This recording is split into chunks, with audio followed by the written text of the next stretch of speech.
한 주간의 민심을 속속들이 살펴보겠습니다. 이승영 뉴스토마토 본부장, 또 유닝 오피니언 라이브 센터장님과 함께하겠습니다. 안녕하십니까? 네, 안녕하십니까? 네, 안녕하십니까? 자, 쇼미더 민심 코너인데요. 뉴스토마토 의뢰로 미디어 토마토에서 실시한 여론조사, 저희가 한 주간 여론 동향 같이 이야기 좀 나눠보겠습니다. 이번 조사 뉴스토마토 의뢰로 지난 1일부터 2일까지 실시한 내용이고요. 18세 이상 전국 성인 남녀 1,008명을 대상으로 실시가 됐습니다. 표본 오차는 95%, 신뢰 수준은 플러스 마이너스 3.1%포인트입니다. 안심번호를 활용한 자동 응답 방식이고요. 응답률은 5.9%로 집계가 됐습니다. 자, 먼저 국정운영 평가를 알아보겠습니다. 윤석열 대통령의 국정운영 평가 어떻게 나왔습니까? 네, 긍정 평가가 27.8%, 네. 부정 평가가 67.1% 이렇게 결과가 나왔고요. 네. 전체적으로는 지난주와 크게 달라진 건 없습니다. 네. 예. 거의 거의 비슷한 수치인데 네. 다만 대구 경북에서 부정 평가가 58.3% 대구 경북에서요? 대구 경북에서 우와. 긍정 평가는 33.2%였고 이야. 그 차이가 무려 12% 정도 되는 건데 예. 지난주에는 그 긍정이 48.2, 부정이 47.1%로 팽팽했어요. 네. 근데 이렇게까지 TK에서 격차가 벌어졌습니다. TK 조금 그 범위를 넓혀서 보수층까지 보면 예. 지금 보수층에서 긍정 평가는 54.3%고 부정이 43.1%인데 예.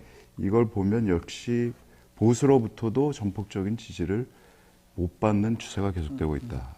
그리고 중도 민심만 요번에 놓고 보면 네. 73.5%가 부정. 그러니까 예전에 진보층에 물었을 때 한 요 정도 나왔는데 이제는 중도층 민심이 70%대가 됐고 부정이 네. 진보 민심은 80%를 훌쩍 넘고 있다. 이렇게. 자, 지금 저희 조사는 아니지만 지난주 갤럽 조사는 네. 21% 나왔습니다. 저희는 그래도 미디어 토마토는 뭐 지난주하고 비슷하긴 한데 좀 눈에 띈 부분이 보수층에서 많이 좀 돌아서고 있다, 더 떨어졌다. 이 부분을 지적해 주셨습니다. 예, 윤영 센터장님. 예, 그래서 이제 뭐 이제 대통령 국정운영 평가를 하게 되면 이제 네. 긍정 평가, 그것은 대통령 지지율, 국정 지지율이라고 부르는데, 네. 그것이 통상적으로는 보면은 여당 지지층에서는 한 뭐 70% 정도, 또 보수 성향이라고 하는 분들한테는 또 한 60% 이상 이렇게 이제 나와줘야 기본적으로 뭐 30% 중반대 이제 이렇게 나올 수 있는 것이거든요. 그렇죠. 지금은 보수 성향층 또는 국민의힘 지지층에서도 사실 말씀하신 대로 전폭적인 긍정 평가가 제약되어 있는 상황이기 때문에 전체 이제 30%를 넘지 못하는 이제 이 흐름 나올 수밖에 없는 그런 상황인데요. 우리 지금 진행자께서 말씀하신 이제 한국갤럽 조사에서는 한 21% 나왔다. 네. 근데 여기서는 왜 이제 27.8% 높게 나왔냐 이렇게 생각하시는 그런 분들이 아마 지적들도 있을 것 같아요. 그래서 이제 조사는 뭐 조사 이제 어떻게 하는지에 따라 가지고 이 정도 차이는 나타나게 되는데 네. 한국갤럽 조사는 일전에 말씀드렸는데 두 가지 선택지가 있어요. 잘한다, 못한다. 딱 두 개예요. 딱 딱 두 개. 두 개. 예. 예. 그러면 뭐 그게 뭐냐? 그러면 대체로 잘한다가 없는 거예요. 그러니까 예. 잘한다라는 것을 비율을 가지고 뭐 국정 지지율이라고 부르고 또 매우 잘한다, 대체로 잘한다를 묶어서 국정 지지율이라고 부르는 것인데 네.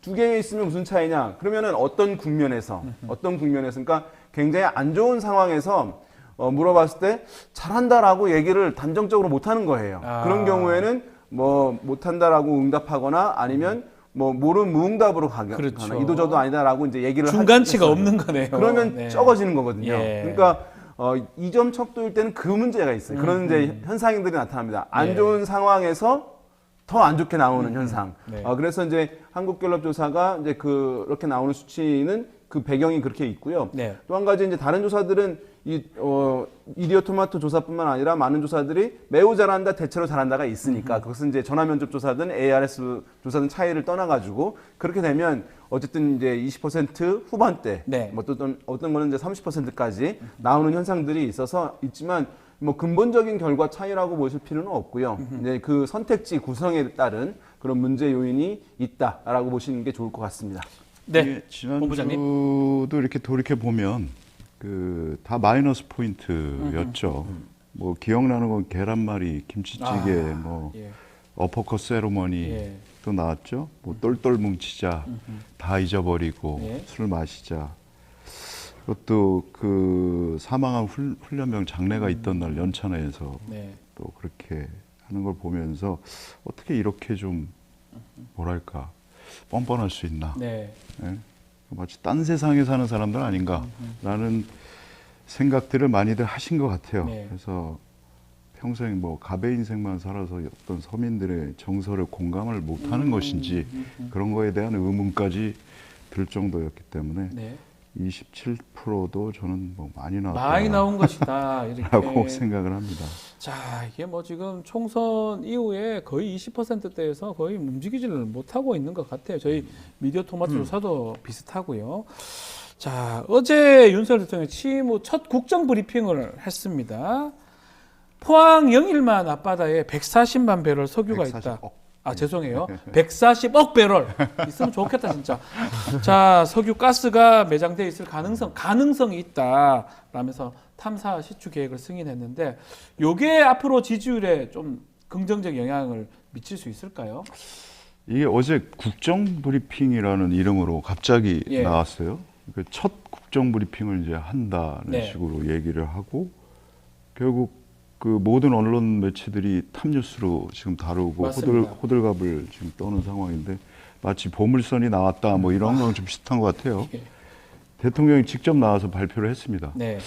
항상 보면은 좋은 거는 자기가 직접 등장을 하고 나쁜 거는 참모들이 나오고 뭐 네. 그런 패턴인데 어쨌든 뭐 좋은 일이죠. 이게 네. 사실이라면 좋은 건데 저희는 이 석유 뭐 산유국 뭐 이거와 관련해서 또 트라우마 같은 게 좀 있지 않습니까? 이런 일이 몇 번 있었지 않나요? 있었어요. 네. 몇 번 있었고 특히 가장 유명했던 게 1976년에 그 박정희 전 대통령 때 예. 뭐 발견됐다 했는데 알고 보니까 아닌 걸로 나서 그때도 사실 박정희 대통령이 정치적으로 상당히 좀 어려운 시기였을 겁니다. 76년이면. 그래서 임신 때죠. 참 공교롭게도 요때 요거를 왜 하필 그동안 이렇게 그 어제 발표 이전의 상황들을 보면 네. 뭐 최혜병 그 사건과 관련해서 많은 새로운 이야기들이 지속적으로 나오고 있는 상황 아닙니까? 22대 국회 개원에서 특검 얘기도 나오는 상황이고 지금 지지율은 지금 10%까지 떨어질 기세에 있다는 그런 상황이고 그래서 이게 뭔가 무리수를 둔 게 아닌가라는 생각도 듭니다. 물론 나라의 경사죠. 이게 사실이라면. 그리고 뭐 모든 걸 다 떠나서 뭐 나오면 좋은 건데 내년 상반기를 되면 뭐 구체적으로 안다고 하는데 아직 시추도 안 한 상황이어서 네. 구멍도 안 뚫어봤어요. 네. 뚫어봐야 하는 겁니다. 이거. 네. 자, 그렇다면 지지율에 이게 국민들이 첫 번째 모르겠지만 두 번째, 세 번째 되면 사실 별로 크게 믿음은 안 갈 것 같기도 하고요. 가능성이잖아요. 퍼센트. 그러면 이게 긍정적으로 이렇게 지지율에 영향을 미칠 수 있을지도 좀 의문이기도 하고. 일단 제약되어 있는 네. 보수 성향층이라든가 여당 지지층에 있는 분들한테는 네. 이것이 이제 어쨌든 대통령이 좋은 것에 대해서 이제 얘기를 한 것이기 때문에 다른 말로 얘기하면 지금 대통령이 일을 잘하고 있습니까? 잘 못하고 있습니까? 라고 하는 질문을 받았을 때 뭐 이거는 못하는 것은 아니니까 이건 뭐 잘한다고 기대감을 할수 주는 있겠네요. 것도 사실은 예. 이제 잘하는 것일 수 있는 것이니까 그런 근거를 제공해주는 네. 요인이 될 거예요. 그래서 이제 그분들에서는 일정 부분 저는 긍정적인 효과가 있을 수 있겠고 왜냐하면 또 미디어에서도 많이 이제 보도가 나가고 네. 하는 것이니까 그러면 그것을 이제 듣게 되는 것이군요. 나라에 대해서 이제 좀 좋은 일이 생길 수도 있겠다라고 생각하시는 분들이 있는 거예요. 어떤 분들은 이제 그것 귀담아 듣지 않는 분들도 있는 반면에 그러니까 그런 보수 성향층, 국민의힘 지지층에서는 이제 긍정적인 효과를 줄 것이기 때문에 다소간 뭐 이제 지지율 상승에 영향을 이제 줄 수 있는 사안이라고 할 수 있을 텐데 대개 이제 어떤 이런 경우에 보면은 대개 이제 악재가 커져서 이제 낮은 국면 네. 위기 상황이다라고 했을 때 정무적인 이제 판단들을 사실은 많이 하거든요. 네. 모든 선거 캠프라든가 아니면 뭐 대통령실 같은 데서도 이 상황을 지금 반전을 가져올 수 있는 카드가 무엇이냐에 대한 고민들을 가장 먼저 하게 돼요. 네. 그런 상황에서 지금 이제 한국갤럽 조사가 20% 초반대로 왔다. 여기 굉장히 위험하다라고 하는 문제의식은, 위기의식은 가지고 있을 상황이에요. 그러면 단기간에 이것을 반전시킬 카드를 한번 찾아보자. 그것이 예전에는 이제 의대 정원 확대 이슈였던 것이죠. 뭐 그런 것입니다. 그래서 그런 것을 이거 지금 근본적으로 개선이 필요하다라고 이제 하는 것들이 있을 텐데 그것은 시간이 많이 걸리는 거예요. 작업이 많이 걸리는 것이기 때문에 네. 단기간에 이제 할 수 있는 부분들을 하다 보니까 이 얘기가 리스크가 있음에도 불구하고 이것을 이제 꺼냈다고 하면 우리가 뭐 가능성이 이제 20%라고 하지만 확률이 네. 사실은 그 위험성이 있는 거잖아요. 불확실성이 그렇죠. 있는 거잖아요. 근데 그런 것을 대통령이 직접 발표를 했다고 하는 것은 약간 지금 전반적으로 국정을 이끌어갈 동력이 완전히 상실될 수도 있겠다고 하는 위험한 상황에서 불안한 다소간 상황에서. 어쨌든 불확실성이 있지만 이것을 갖고 이 국면을 넘어가야 한다라고 하는 이제 그런 판단하에서 이것을 좀 얘기한 측면들이 있다고 할 수 있어요. 만약에 온전하다고 하면 그 불확실한 측면이 있기 때문에 나중에 데미지가 더 클 수도 그렇죠. 있으니까 잘못되면 좀 다, 신중해야 된다라고 예. 하는 것이 예. 원래는 합리적일 수 있는 상황인데 예. 그거 없었다고 볼 수는 없는데 그렇지만 지금 국면이 워낙 다급한 상황이기 네. 때문에 뭔가 국민들이 긍정적으로 인식할 만한 기대할 만한 평가할 만한 사안이 필요하다라고 하는 차원에서 거기에 이제 방점을 두고 얘기를 한 것이라고 뭐 정치적으로 판단하게 됩니다. 그만큼 상황이 좀 급하고 또 일각에서 또 이건 전 정말 듣기 싫은데 천공 얘기도 나옵니다. 5월 16일 날 벌써 이걸 방송을 했다고 뭐 연결하면 안 될 수도 있지만 자꾸 똑같은 얘기가 반복되잖아요. 네, 그런 측면까지 있는 것 공교롭습니다. 예. 상당히 공교롭고 뭐 지지율 반짝 반등은 할 수 있을 것 네. 같아요. 뭐 보수층에서 반길 수 있는 사안이기 때문에 네. 반짝 반등은 가능하지만 저는 제한적이라고 봅니다. 왜냐하면은 국민들이 대통령을 과연 얼마나 신뢰하고 있느냐. 그것도 중요하죠. 지난번에 엑스포 때도 그러지 않았습니까? 그런 경험이 있기 때문에 과연 얼마나 믿고 그래? 잘하나? 하고 한번 잘한다고 해줄까? 그게 과연 그런 마음이 나올지는 좀 봐야죠. 전반적으로 이제 근본적으로 그러면 이 상황을 반전시킬 수 있는 카드냐 거기에는 좀 미흡하다고 할 수 있겠죠. 왜냐하면 미흡하겠죠. 지금은 약간 신뢰의 제약 상황이기 때문에 네. 그 신뢰 자체를 사실 개선함과 동시에 이루어져야 하는 것들이거든요. 근데 그것은 이루어지지 않은 상황에서 이거 있으니까 반응할 거야라고 이제 얘기를 한 것이니까 그러면 뭐 중도층이라든가 이런 사람들까지 이것에 이제 안정적으로 지속적으로 반응하는 이제 그런 이슈로 작동하기에는 좀 제한이 있을 수밖에 없는 그런 네. 상황이라고 하겠습니다. 자, 또 다른 여론조사 또 살펴보겠습니다. 대통령 선거를 이제 2년 후에 지방선거 있는데 지방선거 할 때 같이 실시할 수 있도록 그렇다면 대통령 임기를 1년 줄여야 됩니다. 5년 단임제, 지금 현행 헌법은 그런데 4년 중임으로 개헌하는 거 이거 의견을 저희가 토마토에서 물어봤는데 어떤 결과가 나왔을까요? 궁금합니다. 찬성한다 55.5%, 아하. 반대한다 33.2%, 잘 모르겠다 11.3%, 와. 553311 이렇게 좀 나왔습니다. 비슷한 뭐 패턴 같기도 한데 531. 네. 예상보다 저는 찬성 여론이 저도 그렇군요. 높은 걸로 네. 보입니다. 예. 왜냐하면 현 대통령 임기를 1년 단축한다는 내용이 포함되어 있었거든요. 예, 그게 문항에. 있었군요. 그럼에도 불구하고 20대부터 60대까지 뭐 폭은 차이가 있지만 찬성이 우세합니다. 네. 70세 이상만 빼고 전 지역에서 찬성이 우세해요. 네. 이번에 아까 대통령 지지율에서도 그랬습니다만은 대구 경북도 찬성이 51%. 야, 이것도 참 어렵네요. 반대가 36.1% 이렇게 나왔는데 예. 이 지지하는 정당별로 보면 민주당 지지층이 74.7%, 네. 조국혁신당은 무려 너무 90.9%고요. 높습니다. 예. 개혁신당 75%가 압도적으로 찬성을 하고 있고요. 예. 국힘 지지층에서만 71.2%가 반대한다. 그래서 야권하고는 상당히 다른 그런 결과입니다. 말씀처럼 조국 혁신당에서 연일 개헌론을 띄우고 있고 얘기를 많이 하고 있습니다.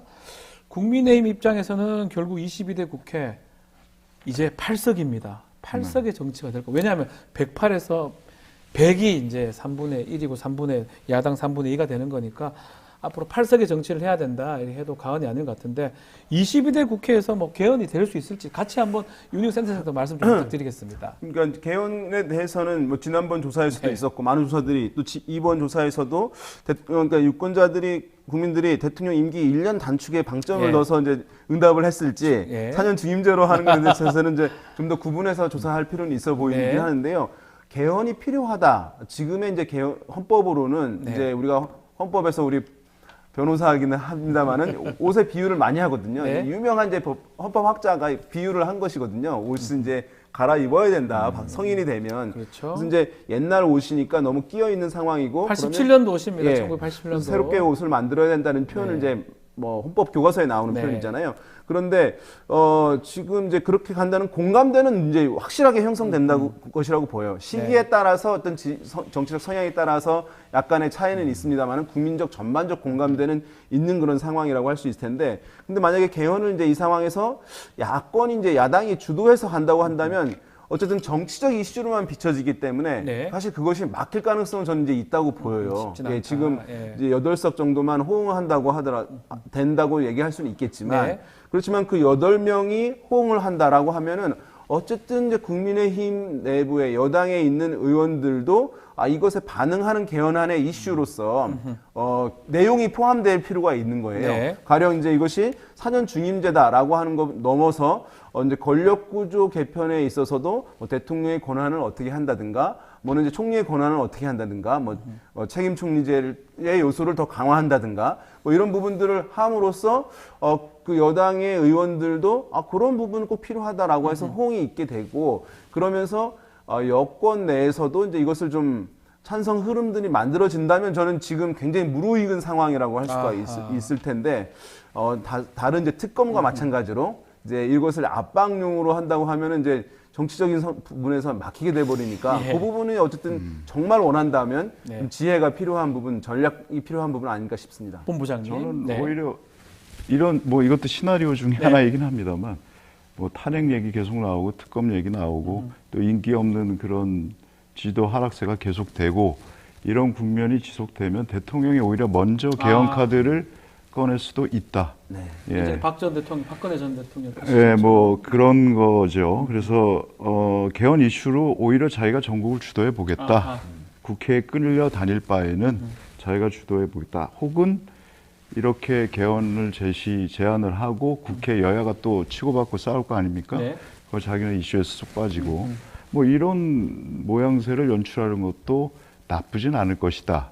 대통령 입장에서는 그런 얘기도 나오고 있죠. 가능성도 있을 워낙에 것이다. 갈라치기 네. 또 잘하는 정권이어서. 네, 알겠습니다. 그래서 네. 보면은 방금 우리 본부장님 말씀하신 네. 대로 대통령이 지금 이 국면에서 어떤 것을 새롭게 하기가 상당히 어려운 상황이기 그렇죠. 때문에 이것을 타개할 수 있는 것은 영일만 앞바다에 뭐 이제 이게 매장돼 있다 이런 사안이 아니라 석유가스, 예. 실제 이제 개헌과 관련한 이슈를 본인이 직접 던짐으로써 네. 의회에서 논의가 활성화지고 그럼으로써 이제 본인이 그것을 굉장히 호응해주고 지원한다라고 하는 부분으로 가는 것이 지금 윤석열 대통령이 이 국면에서 그나마 어쨌든 의회와 뭔가 협상을 할 수 있고 네. 그러면서 국정을 일정 부분은 끌어갈 수 있는 힘을 만들 수 있는 방법, 거의 몇 개 안 되는 방법 중에 그것이 하나가 아닐까 생각되고 그러면서 고민은 좀 많이 할 수 있을 것 같아요. 근데 다만 지금 이제 여러 가지 하는 것을 보게 되면 당장 그것을 생각해서 하려고 하는 것 같지는 않아요. 네. 그러니까 몇 가지를 한번 해보고 상당히 이제 22대 국회 초반에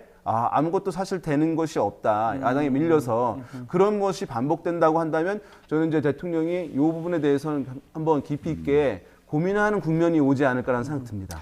알겠습니다. 자, 그리고 우리나라 주요 정당들이 앞으로 나아가야 할 방향, 그 방향에 대해서 저희가 질문을 해봤는데요. 어떤 정당으로 돼야 된다, 나아가야 한다, 응답이 나왔습니까? 네. 대중이 중시되는 정당 64.9%, 예. 당원 중심의 정당 22.7%, 예. 잘 모르겠다 12.5%. 이게 네, 지역이나 뭐 지지 정당별도 좀 차이가 있을까요? 이게 전 연령층 전 네. 지역에서 국민 여론을 중시하는 대중 중시 정당을 꼽은 응답자가 더 우세했어요. 예. 당원 주인의 중심 정당보다. 대중 중심. 특히 호남에서도 70.3%가 대중을 중시하는 정당을 네. 꼽았고 TK와 부울경에서도 각각 68.1, 69.5%가 대중 중시 정당을 꼽았고요. 네. 민주당 지지층에서도 57.9%가 대중 중심의 정당을 원했습니다. 자, 조금 예.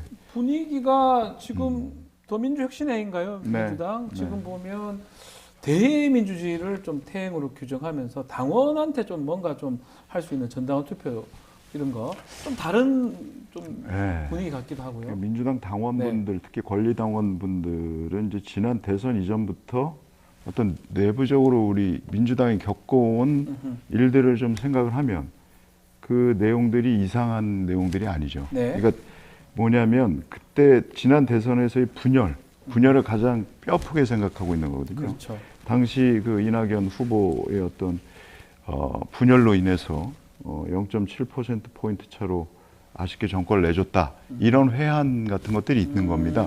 그래서 이제는 똘똘 뭉쳐야 된다.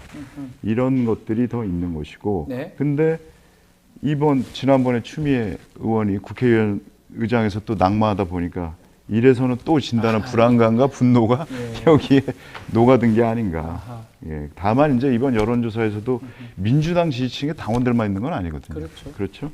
그렇기 때문에 최소한 비당원들의 민심도 어떤 수용해 갈 수 있는 어떤 그 정당의 길을 좀 모색을 해야 된다. 너무 한쪽으로 또 치우치면 안 된다.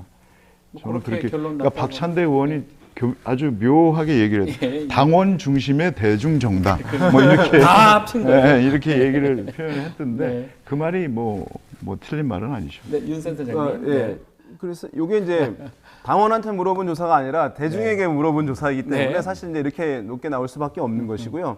이제 뭐 보시는 분들에 따라서 이제 다르게 볼 수는 있지만 이제 그 당 운영이 어쨌든 당원들의 의견들이 많이 반영돼야 한다. 이것을 아마 뭐 이제 반대하는 흐름들은 많지 않으리라고 그렇죠. 보는데, 네. 근데 궁극적으로 당을 통해서 선거에서 승리함으로써 어떤 의사를 정책을 관철하는 것이니까 네. 그러면 지지층의 의견들이 아무리 이제 많이 반영됐다 하더라도 대중의 의견과 또는 선거에서 승리할 만큼의 그 비율을 확보하지 못한 채로 흘러가게 된다면 네. 결국 최종적으로 실현하지 못하는 부분이 있기 때문에 이 부분은 조화를 시키는 그것이 사실은 계속 과제일 수밖에 없어요. 그럼 조화를 어떤 국면으로 시키느냐, 그것은 국면에 따라 좀 다른 측면이 있다고 볼 수가 있어요. 뭐냐면 뭔가 개혁적인 조치들이 많이 필요하다라고 하는 공감대가 있을 때 당원들의 의사가 관철되어서 거기 가야 된다 그러면 그 흐름은 그때 좀 강화하는 것이 필요할 텐데, 만약에 어떤 정당이 대중 자체의 지지를 매우 받지 못하는 상황이에요. 그럼 모든 선거에서 나와서 판판이 깨질 수밖에 없는 구조예요. 그런데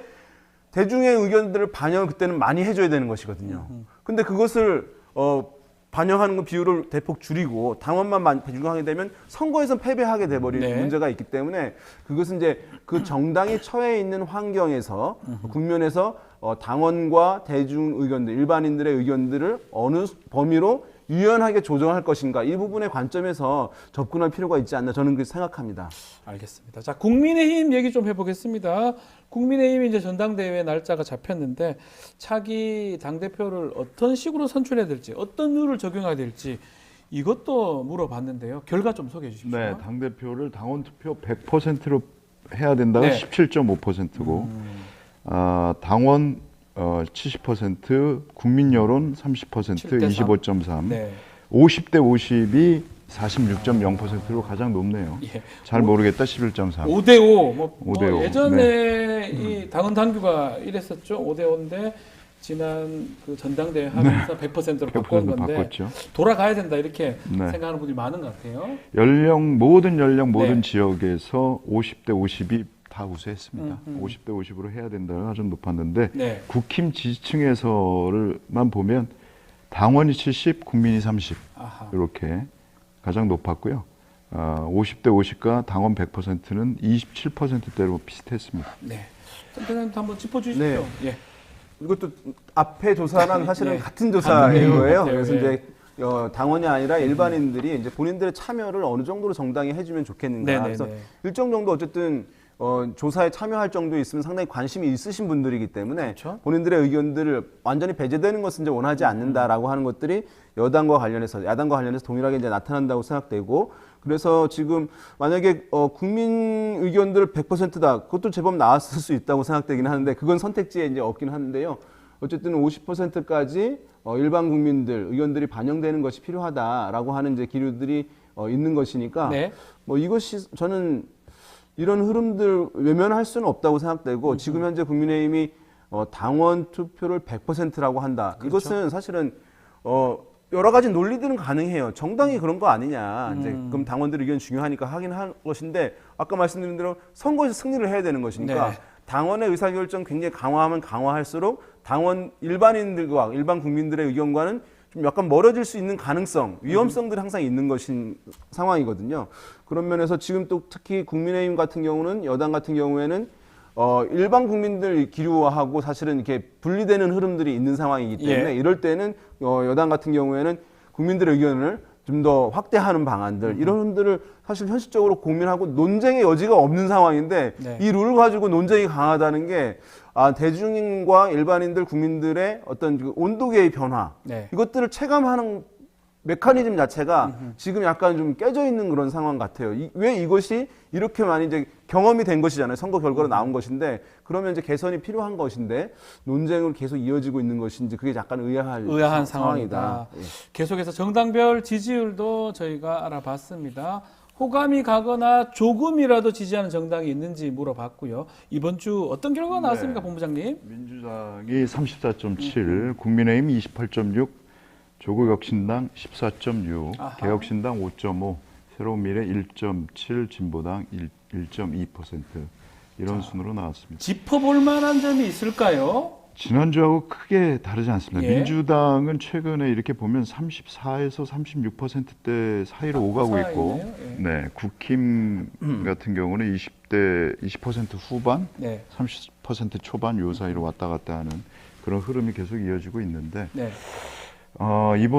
이 정당 지지도 조사에서도 TK 지역에서 또 대구 경북 지역. 예. 이번 주 TK에 무슨 일이 있나요? 그래요. 네. 제가 TK TK 반란 민주당하고 되겠어요. 국민의힘이 팽팽한 것으로 조사가 됐어요. 그렇죠. 민주당이 29.1, 네. 국민의힘이 31.7, 어허. 2.6%포인트 차밖에 안 됩니다. 예. 지난주에는 이 차이가 29.4%포인트였는데 네. 너무 이 TK에서 갑자기 무슨 일이 있었는지 모르겠습니다만 이번 조사에서는 그렇게 나왔습니다. 이게 이제 과거에는 이게 미디어 토마토 조사가 이제 자동응답 방식으로 이루어진 것인데요. 과거에는 자동응답 방식으로 이루어진 조사에서는 불과 한 7년 전, 5년 전만 하더라도 무조건 보수 정당이 높게 나옵니다. 네. 예. 실제로 왜냐하면 정치에 이제 관심 있는 분들이 이제 많이 이제 표집이 돼서 조사에 참여하는 것인데 그만큼 보수층의 결집도가 높았다는 거예요. 최근에 보게 되면 이것이 정반대 현상으로 나타납니다. 네. 자동응답 방식의 조사에서 민주당이 항상 높게 나오는 흐름들이 있어요. 그건 뭐냐 하면 민주당의 지지층들의 결집도가 과거에 비해서 상당히 높아졌다. 네. 한편으로는 또 보수층의 결집도가 상당히 느슨해졌다는 것을 보여주는 것이거든요. 네. 그래서 이 흐름 보여주고 있어서 아까 이제 당원들의 적극성, 의견들 강화되는 필요하다라고 하는 것들이 민주당 지지층에서 많고 그런 흐름들하고도 같이 이제 연동되는 결과라고 분석할 수 있을 것 같습니다. 알겠습니다. 자, 쇼미더 사심은 조금 짧게 한번 짚어보겠습니다. 최병 특검 거부권 행사한 윤석열 대통령 관련한 주요 댓글 몇 개만 좀 우리 본부장님께서 소개 좀 해주시죠. 네, WAR 님께서 네. 별 2개짜리 사단장 하나 지키겠다고 이 사단을 만들었다는 이 게 사단. 이해가 안 라임이네요. 갑니다. 사단이네. 이유가 대체 뭐냐? 아이고야. 자, 우리 네. 윤 선생님. 네, 조한날 리님께서 윤 대통령은 자기가 이제 대통령이 아니라고 이제 생각하는 거 봅니다. 네. 자기 편이면 옳고 그룹을 떠나 몸바쳐서 싸워주네요. 뭐 이렇게 얘기를 또 하고요. 네. 또 네, 뭐 이제 지자들 이렇게 음식 차려준 거 계란말이 이런 것을 이제 비판하면서 왜 이제 그런 것을 하느냐 이 중요한 걸 안 하고라고 네. 하는 댓글도 남겨주셨습니다. 알겠습니다. 자, 소개를 하기 조금 그래서 이 정도로 쇼미더 사실 마무리를 하겠습니다. 자, 쇼미더 민심 코너 이승영 본부장, 윤희용 센터장과 함께했습니다. 두 분 감사합니다. 네.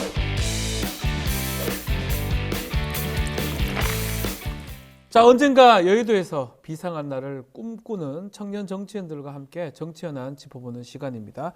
의사당 1번 출구 시간인데요. 자, 오늘도 두 분 소개하겠습니다. 신인규 변호사, 황희도 노무현재단 이사 두 분 나오셨습니다. 안녕하십니까? 네, 안녕하세요. 안녕하십니까?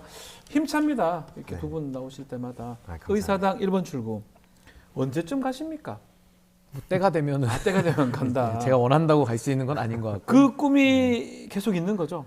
뭐 항상 가지고는 있는데요. 그래도 저는 현실에 더 네. 충실하는 게 중요하다고 생각을 하기 때문에 네. 지금 제가 하고 있는 이 여러 가지 정치 행위들도 저는 뭐 나름대로 의미가 있다 그렇게 생각합니다. 황희도 이사도 마찬가지입니까? 저는 이런 신인규 위원장님 같은 정치인들이 더 많이 나오길 아하. 기대하면서 그런 예. 가교 역할을 하고 있습니다. 가교 역할. 본인도 뜻을 버리지 마십시오. 네. 알겠습니다. 두 분 오늘 또 좋은 말씀 좀 부탁드리고요. 댓글에서 도가도님 오셨다 이렇게 너무 좋아하십니다. 예, 두 분 오셨다는 그 얘기로 들립니다. 자, 어제 윤석열 대통령 첫 국정 브리핑을 들었습니다.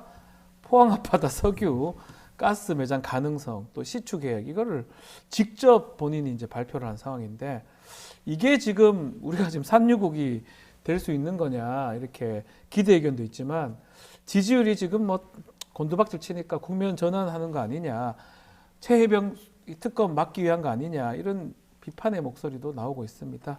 어떻게 지금 보고 계시는지 우리 신은규 변호사님 목소리부터 먼저 들어볼까요? 저는 지금 윤석열 대통령이 뭐 특검을 비롯해서 네. 지금 윤석열 부부 특검이잖아요. 그렇죠. 그러니까 사면 초과 상황에서 저는 좀 지금 뭔가 좀 정신을 잃어가는 거 아닌가라는 생각이 들었습니다. 왜냐하면 이게 논란으로 논란을 덮겠다라는 전략 외에는 네. 어제 대통령이 석유 시추에 대해서 그 가능성을 이야기를 했다라는 게 좀 믿어지지가 않더라고요. 네. 마치 저에 대해서 대통령께서 신인규가 이번 주에 로또 1등 당첨될 가능성 뭐 이런 거를 저한테 확인시켜주는 느낌이어가지고 예. 아예 틀린 말은 아닌데 예. 대통령이 업무 시간에 나와가지고 정책 브리핑에서 할 이야기는 아니거든요. 거의 예. 뭐 이거는 제정신일까라는 의심을 자아내는 수준의 저는 거의 생각이었다고 보고요. 네. 한 두 가지만 지적하자면은 메시지의 단위에 있어서 어제 그 석유 시추 부분은 산자부에서 검토하고 산자부 차원에서 그냥 하면 될 일이지 네.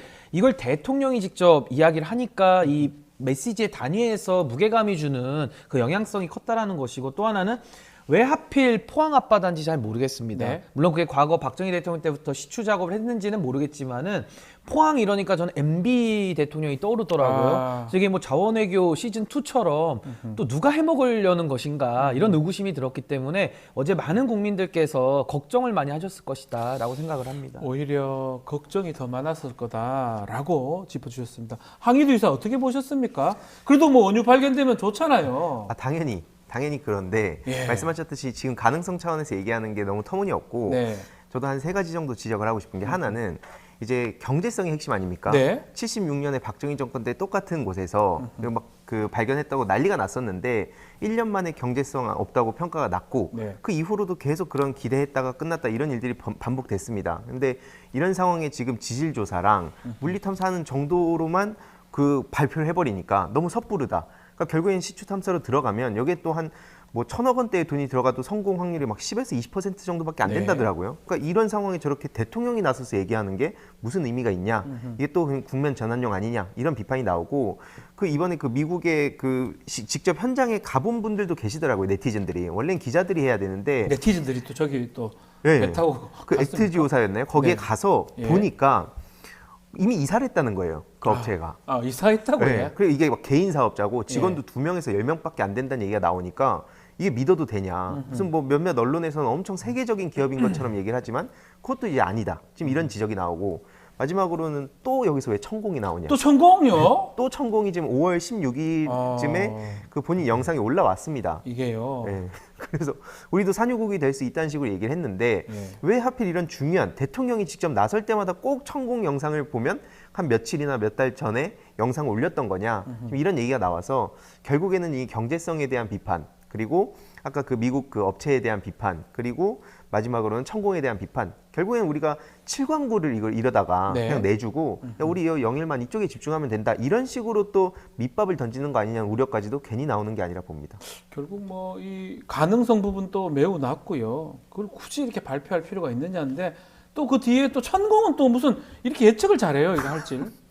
5월 16일에 환산 전이잖아요. 그러니까 저는 뭐 윤석열 대통령이 뭐 천공 논란도 네. 있지만은 거의 지금 대통령으로서 길을 완전히 잃어버렸다라는 아. 생각이 듭니다. 결국에는 대통령이 가져야 할 책임감은 이제 뭐 더 이상 기대하기는 어려운 것 같고요. 무엇보다도 어제 그 석유 시추, 뭐 석유 발견될 가능성이라는 것을 국민 앞에 저렇게 발표하는 모습을 보면서 뭐 뻔뻔하다는 표현은 이제 좀 부족할 것 같고 네. 국민 무시를 넘어서 정말 국민들을 바보로 아는구나. 정말 오만하기 짝이 없다는 생각을 했고 예. 그냥 자신이 없으면 그 자리에서 내려오면 됩니다. 더 네. 많은 국민들을 이렇게 힘들게 할 필요가 있을까? 대통령이 자기 자리 지키고 자기 보신하는 거 외에 지금 윤석열 대통령이 정책 집행할 수 있는 거, 인사할 수 있는 거 하나도 없거든요. 네. 그러니까 저는 본인의 현실을 좀 자각했으면 좋겠다라는 생각이 좀 들었습니다. 알겠습니다. 뭐 원유가 정말 된다면야 얼마나 좋겠습니까? 그런 희망이면 전 세계 통일할 수도 있다. 이것도 다 우리가 지배할 수 있다. 이렇게 희망은 다 할 수 있는 거잖아요. 그렇지만 정책이라는 거는 그 가능성이 아주 높을 때 얘기하는 거, 가능성이 아니죠. 거의 됐을 때 하는 게 아닌가. 제 개인적으로도 그렇게 보이는 게 그 부분을 두 분께서도 지적을 해주시네요. 알겠습니다. 뭐 일본도 이기고 미국도 이기고 중국 다 이기면 좋죠. 아직 못 이기잖아요. 그 이거 어떻습니까? 얘기하면 뭐합니까, 그거? 월드컵 우승할 월드컵 가능성. 우승하는 거 다 얘기하면 아직 한 좋죠. 번도 못 했거든요. 1등 한다 이제 몇십 년 지나면 그 얘기하면 뭐 합니까? 알겠습니다. 자, 또 문제가 되는 게 지금 북한의 오물 풍선 살포 대응책으로 대북 확성기 재개 방침을 이제 밝힌 상황인데 여당은 한미일 안보 협력을 강화하자라고 하고 있고 야당은 채널을 좀 복구하자 대화 채널 얘기를 하고 있는데 어느 게 더 효용이 있다고 봅니까? 황희두 이사님. 당연히 저도 일단 북한이 계속 저렇게 네. 하는 거에 대한 비판적인 입장은 있고요. 네. 그럼에도 불구하고 대화를 계속 시도하는 건 당연하다 봅니다. 네. 그러니까 왜냐면은 이제 외교라든지 이런 게 왜 필요하냐면 그냥 힘대로 그냥 찍어 누르고 그게 가능하지도 않을 뿐더러 실제로 그렇게 그런 방식으로 하면 우리가 1900년대에 어떤 일들이 있었습니까? 그냥 또 그런 강대강으로 가다가 네. 계속 이런 식으로 진짜 전쟁이 갈까봐 많은 사람들이 두려워하고 있고 네. 이게 또 전쟁이 먼 얘기라고 생각하고 옛날 얘기라 생각했었는데 막 러우 전쟁 터지고 막 지금 이런 상황을 보면서 그렇죠. 많은 청년들도 충격을 받았었거든요. 실제로 러시아에서도 그때 한 30만 명 되는 막 청년들이 막 다른 나라로 가고 그럴 네. 때 야, 이게 진짜로 벌어진 일이구나. 이런 충격을 그때 당시 우리가 받았었습니다. 근데 지금도 계속해서 그냥 뒤는 생각 안 하고 계속 막 때리기만 하고 있고 서로 싸우기만 하고 있고 이런 식으로 가면 도대체 문제가 어떤 식으로 해결이 되냐? 결국에 이거는 보수 결집과 국면 전환용 아니냐? 이렇게밖에 전 안 보입니다. 국면 전환하기 위해서 결집하기 위해서 이런 얘기를 하는 것이다. 그러면 뭐 접견 지역이나 그 또 주민들이 어려울 수 있는 거 아닌가요?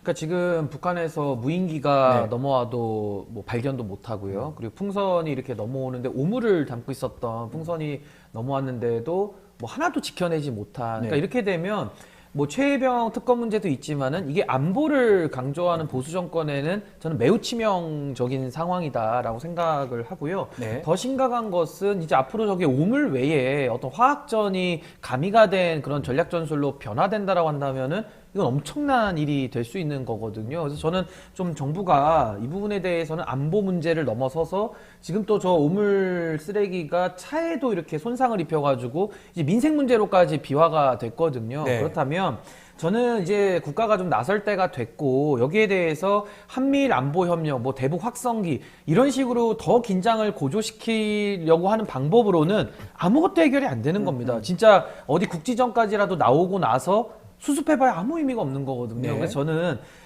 민주주의 국가에서 우리나라 쪽에서 삐라를 뿌리는 거를 다 막을 수는 없겠지만은 전 고위급 대화를 통해서 통일부를 통해 가지고 그런 일 하라고 통일부 있는 거거든요. 전 남북 대화의 물꼬를 좀 여는 쪽으로 가야 된다. 저는 그렇게 생각합니다. 결국 북한에서 오물 풍선 띄우는 거 밝힌 바에 따르면 대북 전단 때문에 한다는 거잖아요. 대북 전단이나 특히 대북 확성기 재개한다면 100배, 1000배 하겠다라고 얘기를 하는 거 봤을 때는 오히려 더 악화 일로로 갈 수도 있다. 이렇게 보지 않습니까? 네, 그러니까 그 근처에서 경찰들이 막으려고 하면 충분히 막을 수 있습니다. 네. 근데 윤석열 대통령 관련한 비판을 할 때 이틀막 할 게 아니라 네. 그런 거에 대해서 좀 경찰들이 적극적으로 나서야 된다고 보고요. 전 되게 그 요조의 인물로 한 명 계속 얘기하는 게 김태효 씨입니다. 김태호. 지금 국가의 안보 안보를 차장. 담당하고 있다는 그 김태효 씨가 이명박 정부의 대외전략 비서관으로 있을 때도 이 비슷한 식으로 그냥 네. 북한 붕괴론자고요. 그냥 미국 중들 실제로 충돌할 수 있다는 걸 지금 믿고 있는 사람이기 때문에 네. 실제로 그 세계관 속에서 지금 하나둘씩 막 정책을 짜고 있거든요. 네. 근데 이명박 정부 때 브레인이 지금 윤석열 정부에 그대로 브레인으로 와서 심지어 외교 안보는 윤석열 정권이 아니라 그 김태호 정권이다 이런 얘기까지 나오고 있습니다. 네. 근데 그 사람이 군사 기밀 유출을 해도 그 대법원 유죄를 받았죠. 그래도 2개월 만에 사면시켜준 게 윤석열 대통령이고요. 도대체 저런 사람한테 안보를 왜 맡겨놓고 있는지 정말 우려됩니다. 알겠습니다. 어느 방법이 더 효용성이 있고 안보는 한번 무너지기 시작하면 돌이킬 수가 없습니다. 그게 가장 문제예요. 뭔가 이렇게 대책을 잘 세우지 않는 이상은 그냥 돌이킬 수 없다는 게 또 우리 생명, 국민의 생명하고 관계된 부분이기 때문에 꼼꼼하고 잘 세워야 되지 않을까 근데 생각이 그 듭니다. 안보를 강조한다라는 말을 100번, 1000번 해도 믿기가 어려운 게 네. 최혜병 특검에 대해서 저렇게 거부를 하는 입장 속에서 안보의 이응자를 얘기해도 국민들이 믿을 수가 없고 네. 최근에도 그 논산에서 훈련병이 매우 안타까운 희생을 당하지 않았습니까? 그렇죠. 근데도 대통령이 연찬에 가서 술 먹고 어퍼컷 하고 있는데 어느 국민이 그 안보에 대한 진정성을 믿겠습니까? 그래서 저는 윤석열 정권은 이제 본인의 밑바닥을 다 드러냈기 때문에 전 정권 차원에서 좀 대결단이 좀 필요하다라는 생각이 좀 듭니다. 결단, 제정신 뭐 세게 좀 말씀하시네요. 아니 지금 뭐 하는 행동을 보면 더 부추기는 거 아니에요? 아니, 부추기지 않습니다. 저는. 제 표현이 저는 부족하지 않다. 부족하지 않다. 충분 저는 적합한 표현이라고 생각합니다. 알겠습니다. 아주 하나만 네, 얘기하면 네. 최혜병 황희부 사건 사. 얘기하니까 호칠대대장 우리가 진짜 잊으면 안 된다고 네, 네. 봅니다. 그러니까 그분 보면 너무 마음이 아픈 게 그때 당시에 막 사진까지 찍어서 그 대원들 그렇게 보내면 안 된다. 그 우려를 표했던 사람이 그 지금까지도 계속 그 유가족분들한테도 책임지겠다 이렇게 네. 입장을 표하는 분이 정작 왕따 당하고 있고 예. 지금 정신병 치료받고 계시잖아요. 근데 임성근 사단장은 자기는 아무 문제 없었다. 지시 안 했다. 뻔히 알고 있었으면서도 이게 지금 그 군 지휘부들뿐만 아니라 그냥 전체적으로 저 썩어 빠진 생각을 하고 있었다는 걸 보여주는 거기 때문에 네. 그 포칠대대장이 어떤 식으로 지금 찍혀 누름을 당하고 있는지도 우리가 같이 계속 볼 필요가 있다 봅니다. 그 포항의 대대장 말씀을 주셨습니다. 뭐 또 녹음 자료들이 녹취 자료들이 다 공개가 됐었죠. 아마 국민들은 다 알고 있지 않을까 생각이 듭니다. 자, 정치권으로 한번 가보겠습니다. 여야 원구성 협상 법적으로는 7일까지 국회법상으로 7일까지 해야 되는데 만약에 그때까지 안 된다면 민주당 18개 상임위 뭐 독식도 할 수 있다 이렇게 압박을 하고 있고요. 국민의힘은 무슨 소리냐 힘들어 하려고 그러냐라고 지금 싸우는 상황입니다. 원구성 갈등 어떻게 보고 계시죠? 황희두 이사부터 말씀 좀 부탁드리겠습니다. 네, 뭐 그냥 의미 없는 하나만 한 소리라고 생각합니다. 왜냐면은 이게 민주진영 지지자들 입장에서도 네. 이게 속이 터졌던 게 뭐 180석 갖고 뭐 했냐 뭐 이런 얘기들 많이 나오잖아요. 네. 아니 법사위 그냥 애초에 법사위원장이라든지 혹은 국회의장이라든지 요 둘 중에 하나라도 본인들이 먹고 아무것도 안 하겠다 네. 이런 의지를 그냥 보이는 거라 봅니다. 그러니까 지금 저런 얘기를 할 거면 최소한 지난 국회에서 본인들이 계속 얘기하고 있는 뭐 법대로의 그 법대로를 제대로 보여주든가 네. 아니면 뭐 대화와 타협과 협치를 얘기할 거면 그런 모습을 제대로 보여줬어야 되는데 지금 제대로 돌아가지도 않고 있고 네. 심지어 윤석열 대통령은 본인 당에서 입법한 것도 막 거부권을 남발하고 있고 그러니까 이게 제대로 돌아가지가 않잖아요. 말로는 상권분립 국가라고 하는데 입법부 자체가 아예 그냥 무력화되고 없는 셈입니다. 네. 근데 이런 상황에 자꾸 이런 식으로 국힘이 언플하면 누가 이거에 대해서 국힘 일부 지지자들 제외하고는 지금 보수 그 정치인도 있지만 이렇게 앞에 보수 지지자들도 지금 어이가 없다는 거예요. 네. 이대로 가면 안 된다. 전 그렇게 생각합니다. 어떻습니까? 원구성 관련해서? 그러니까 저는 윤석열 대통령과 정부 여당의 논리에 모순이 있는 것이 합의 처리하지 않으면은 효력이 없다라는 엉뚱한 얘기를 하거든요. 네. 그럼 반대로 말하면 윤석열 대통령 우리가 다 합의로 뽑았습니까? 0.7% 차이로 뽑아서 본인 행정권을 지금 독점해서 쓰고 있는 거거든요. 네. 내지는 상권 분립을 무시하는 행태까지 도 넘은 짓을 하고 있기 때문에 저는 갑자기 이제 와서 합의 운운하는 거는 좀 이율배반적이다 이런 생각이 들고 국회법이 어떻게 되어 있습니까? 원래는 13대 국회 이후에 정치가 살아있을 때는 관행을 가지고 서로 뭐 국회 내부에서도 견제와 균형이 좋죠. 근데 어느 순간에서부턴가 대한민국 국회에서의 정치는 이미 사망 상태에 빠져 있거든요. 그럼 사망 상태에서 여전히 관행을 주장하면은 서로 주장하는 관행이 다른 겁니다. 그러면 영원히 만날 수가 없어요. 그럼 국회를 또 개점 위협 상태로 놀려야 된다는 건데 그럴 거면은 총선 때 뭐더러 투표했습니까? 그 많은 돈을 들여가지고. 그러니까 저는 정치 관행으로 할 때까지 해보는데 안 되면은 표결을 하는 겁니다. 그리고 과거에 국민의힘의 전신인 한나라당도 노무현 대통령 탄핵할 때 합의해서 한 게 아니거든요. 그때 당시에 경호권까지 발동해서 한 거기 때문에 전 국회법 원칙대로 하면은 결국 상임위원장은 임시의장의 예에 따라서 하게 되기 때문에 다 표결로 하는 거거든요. 네. 그럼 저는 민주당이 지금 같은 상황에서는 전체 전 상임위원장을 가져가는 게 맞다고 보고 아하. 다만 민주당에서도 그 많은 힘을 가지고 윤석열 대통령을 견제하는, 정부를 견제하는 쪽에서는 저는 뭐 마음껏 힘을 써도 된다라고 보지만은 어떤 제도 변경 내지는 사회에 많은 영향을 주는 많은 분들의 합의를 이끌어야 될 사안에 대해서는 그 힘을 절제할 필요가 있다. 그래서 국민들을 위한 국회를 만들 책임은 이제 민주당에게 있다. 저는 그렇게 생각합니다. 관행이 맞지만 결국 그 관행대로 안 될 것 같으면 결국 법대로 가야 되는데 법대로 간다면 국민의힘이 불리하잖아요. 그럼 국민의힘이 더 저자세로 가야 되는 거 아니에요? 그렇죠. 지금 말씀대로라면. 그렇죠. 그러니까 이게 지금 가만 보면 네. 야당 대표가 누구고 대통령과 그 정부 여당이 어디인가 되게 궁금해질 정도예요. 네. 왜냐면 이재명 대표가 많이 내려놨잖아요. 네. 연금 개혁안에 대해서도 반발자국이라도 가자. 그래서 소득 대출에 대해서도 내준 상황 아닙니까? 근데 그거 가지고도 또 믿을 수 없다. 네. 뭐 본인들이 얘기했던 것도 부정하고 있고요. 진짜 민생회복지원금도 보편으로 가자고 쭉 밀어왔는데 이것도 지금 이거 논쟁하면 아까 말씀하신 끝도 없어지니까 네. 그럼 차등 지원하겠다 했습니다. 근데 또 그것도 안 한다는 거예요. 뭐 얘기도 제대로 안 하고 네. 욕만 하고 있고 그러니까 이러니까 그럼 뭘 하자는 거지 도대체? 네. 결국 본인들이 얘기했던 걸 본인들이 싸우고 있는 거예요. 네. 도대체 이 꼬라지를 언제까지 봐야 됩니까? 그러니까 대통령은 정치하겠다라고 이야기를 하면서 네. 정치는커녕 지금 요리하면서 전 부치고 있잖아요. 그러니까 그게 대통령의 역할이 김치찌개하고 계란말이. 그러니까 계란말이 네. 전 야, 부치듯이. 예. 네. 그러니까 그런 거 하라고 대통령 뽑은 게 아니기 때문에 본인 입으로 정치하겠다라고 했으면은 지금 우리 황 이사님 말씀하신 대로 여러 가지 민주당과 소통하고 접점을 찾고 의사 결정을 해가지고 국민들을 위한 일을 해야 되는데 네. 전혀 그럴 마음은 없다. 그래서 제가 결단을 촉구하는 겁니다. 정권 차원에서. 결단을 좀 해달라. 공감합니다. 신은규 변호사님 좀 세게 이렇게 하시는 것 같습니다. 자, 이 와중에 어제 윤석열 국민의힘 의원이 김정수 여사 관련 특검법 발의했습니다. 개혁신당의 이준석 의원, 여당이 검찰 수사 못 믿냐, 생쇼다 이런 입장도 밝혔는데요. 김정숙 특검법, 우리 황희두 이사 좀 할 말씀 있을 것 같아요. 네, 생쇼 맞다고 보고요. 아, 생쇼입니까? 그러니까 이게 좀 그 먹힐 얘기를 했으면 좋겠습니다. 네. 예를 들어서 뭐 김정숙 여사가 주가 조작을 했다, 네. 명품백을 받았다, 갑자기 땅을 꺾었다, 뭐 네. 이런 내용이었다면 예. 사람들이 듣는 척이라도 했을 텐데 갑자기 와가지고 뭐 처음에도 심지어 그 김정숙 여사를 초청하는 그 초청장이 없다는 식으로 얘기했어요. 초청장 얘기로 시작됐었어요. 시작을 했는데 네. 대통령 기록관에 있다고 나오지 않았습니까? 그럼 갑자기 또 막 다른 쪽으로 또 계속 넘어가고 기내식, 있잖아요. 비용 비용 얘기 얘기하고 뭐 나왔죠. 그런 식으로 넘어가고 있는데 이런 식으로 또 이게 뭐 해결이 되면 또 다음으로 넘어가고 이런 네. 식으로 해가지고 계속 또 시간 끌고 뭐 이 양쪽 양비론 펼치면서 물타기 하고 이러는 거라고 보고요. 네. 이게 그럼 또 인도에서 우리 몰아보겠습니까? 아하. 또 그러니까 이런 식으로 뭐 맨날 뭐 미래 좋은 얘기 다 하는데 이런 식으로 미래에 대한 그 발목을 본인들이 지금 잡고 있는 거고 네. 결국 여기서 본질은 김건희 특검이 왜 시작됐는가 이거에 집중해서 이야기를 할 필요가 있다 봅니다.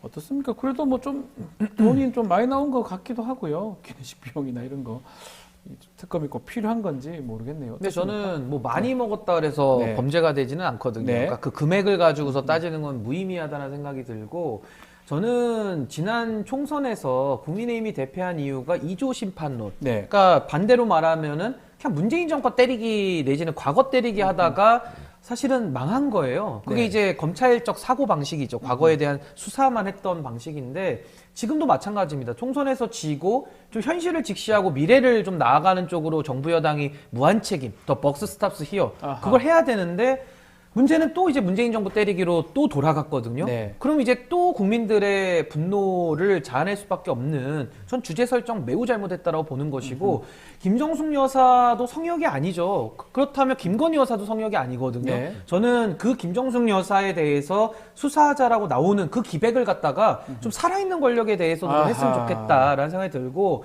가장 이게 모순적인 게 뭐냐면은 지금 윤석열 정부입니다. 정부라는 것은 수사 개입하라는 게 아니고요. 수사 책임자들을 임명할 권한을 가져서 우리가 그 정권 교체를 하는 거거든요. 네. 본인이 다 임명한 경찰청장, 공수처장, 검찰총장 있는데 그 사람들을 못 믿고 중립적인 특검으로 가자. 아까 법문에 윤상현 의원 법문에 그렇게 나오던데 네. 그럼 중립적이지 않다는 얘기잖아요. 네. 그러면은 지금 윤상현 의원은 윤석열 대통령 때리고 있는 거거든요.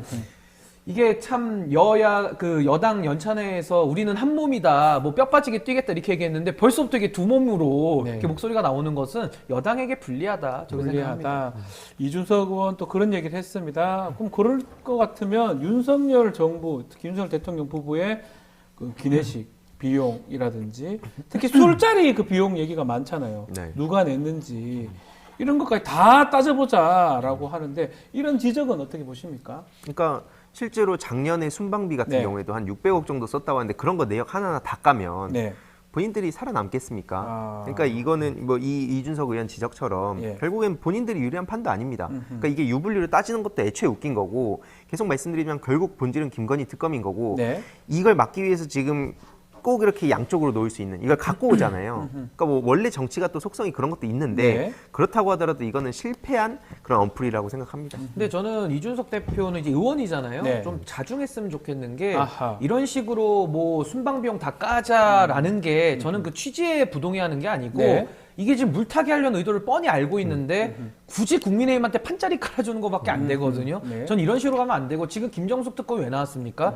김건희 특검을 막기 위한 수단으로 지금 물타기로 나온 거면은 네. 지금 이준석 대표는 뭐 명품백 사안에 대해서는 특검 필요 없다 이런 소리 하고 있거든요. 네. 지금 그럴 게 아니라 더 세게 김건희 여사 특검을 하자라고 외쳐야 될 것이고 그 수사에 더 집중을 해야지. 지금 국민의힘이 물타기 하려고 뻔한 의도를 가지고 온 거에 대해서 뭐 그럼 이번 정부의 순방비까지 다 까자 이러면은요 완전히 산으로 가는 거거든요.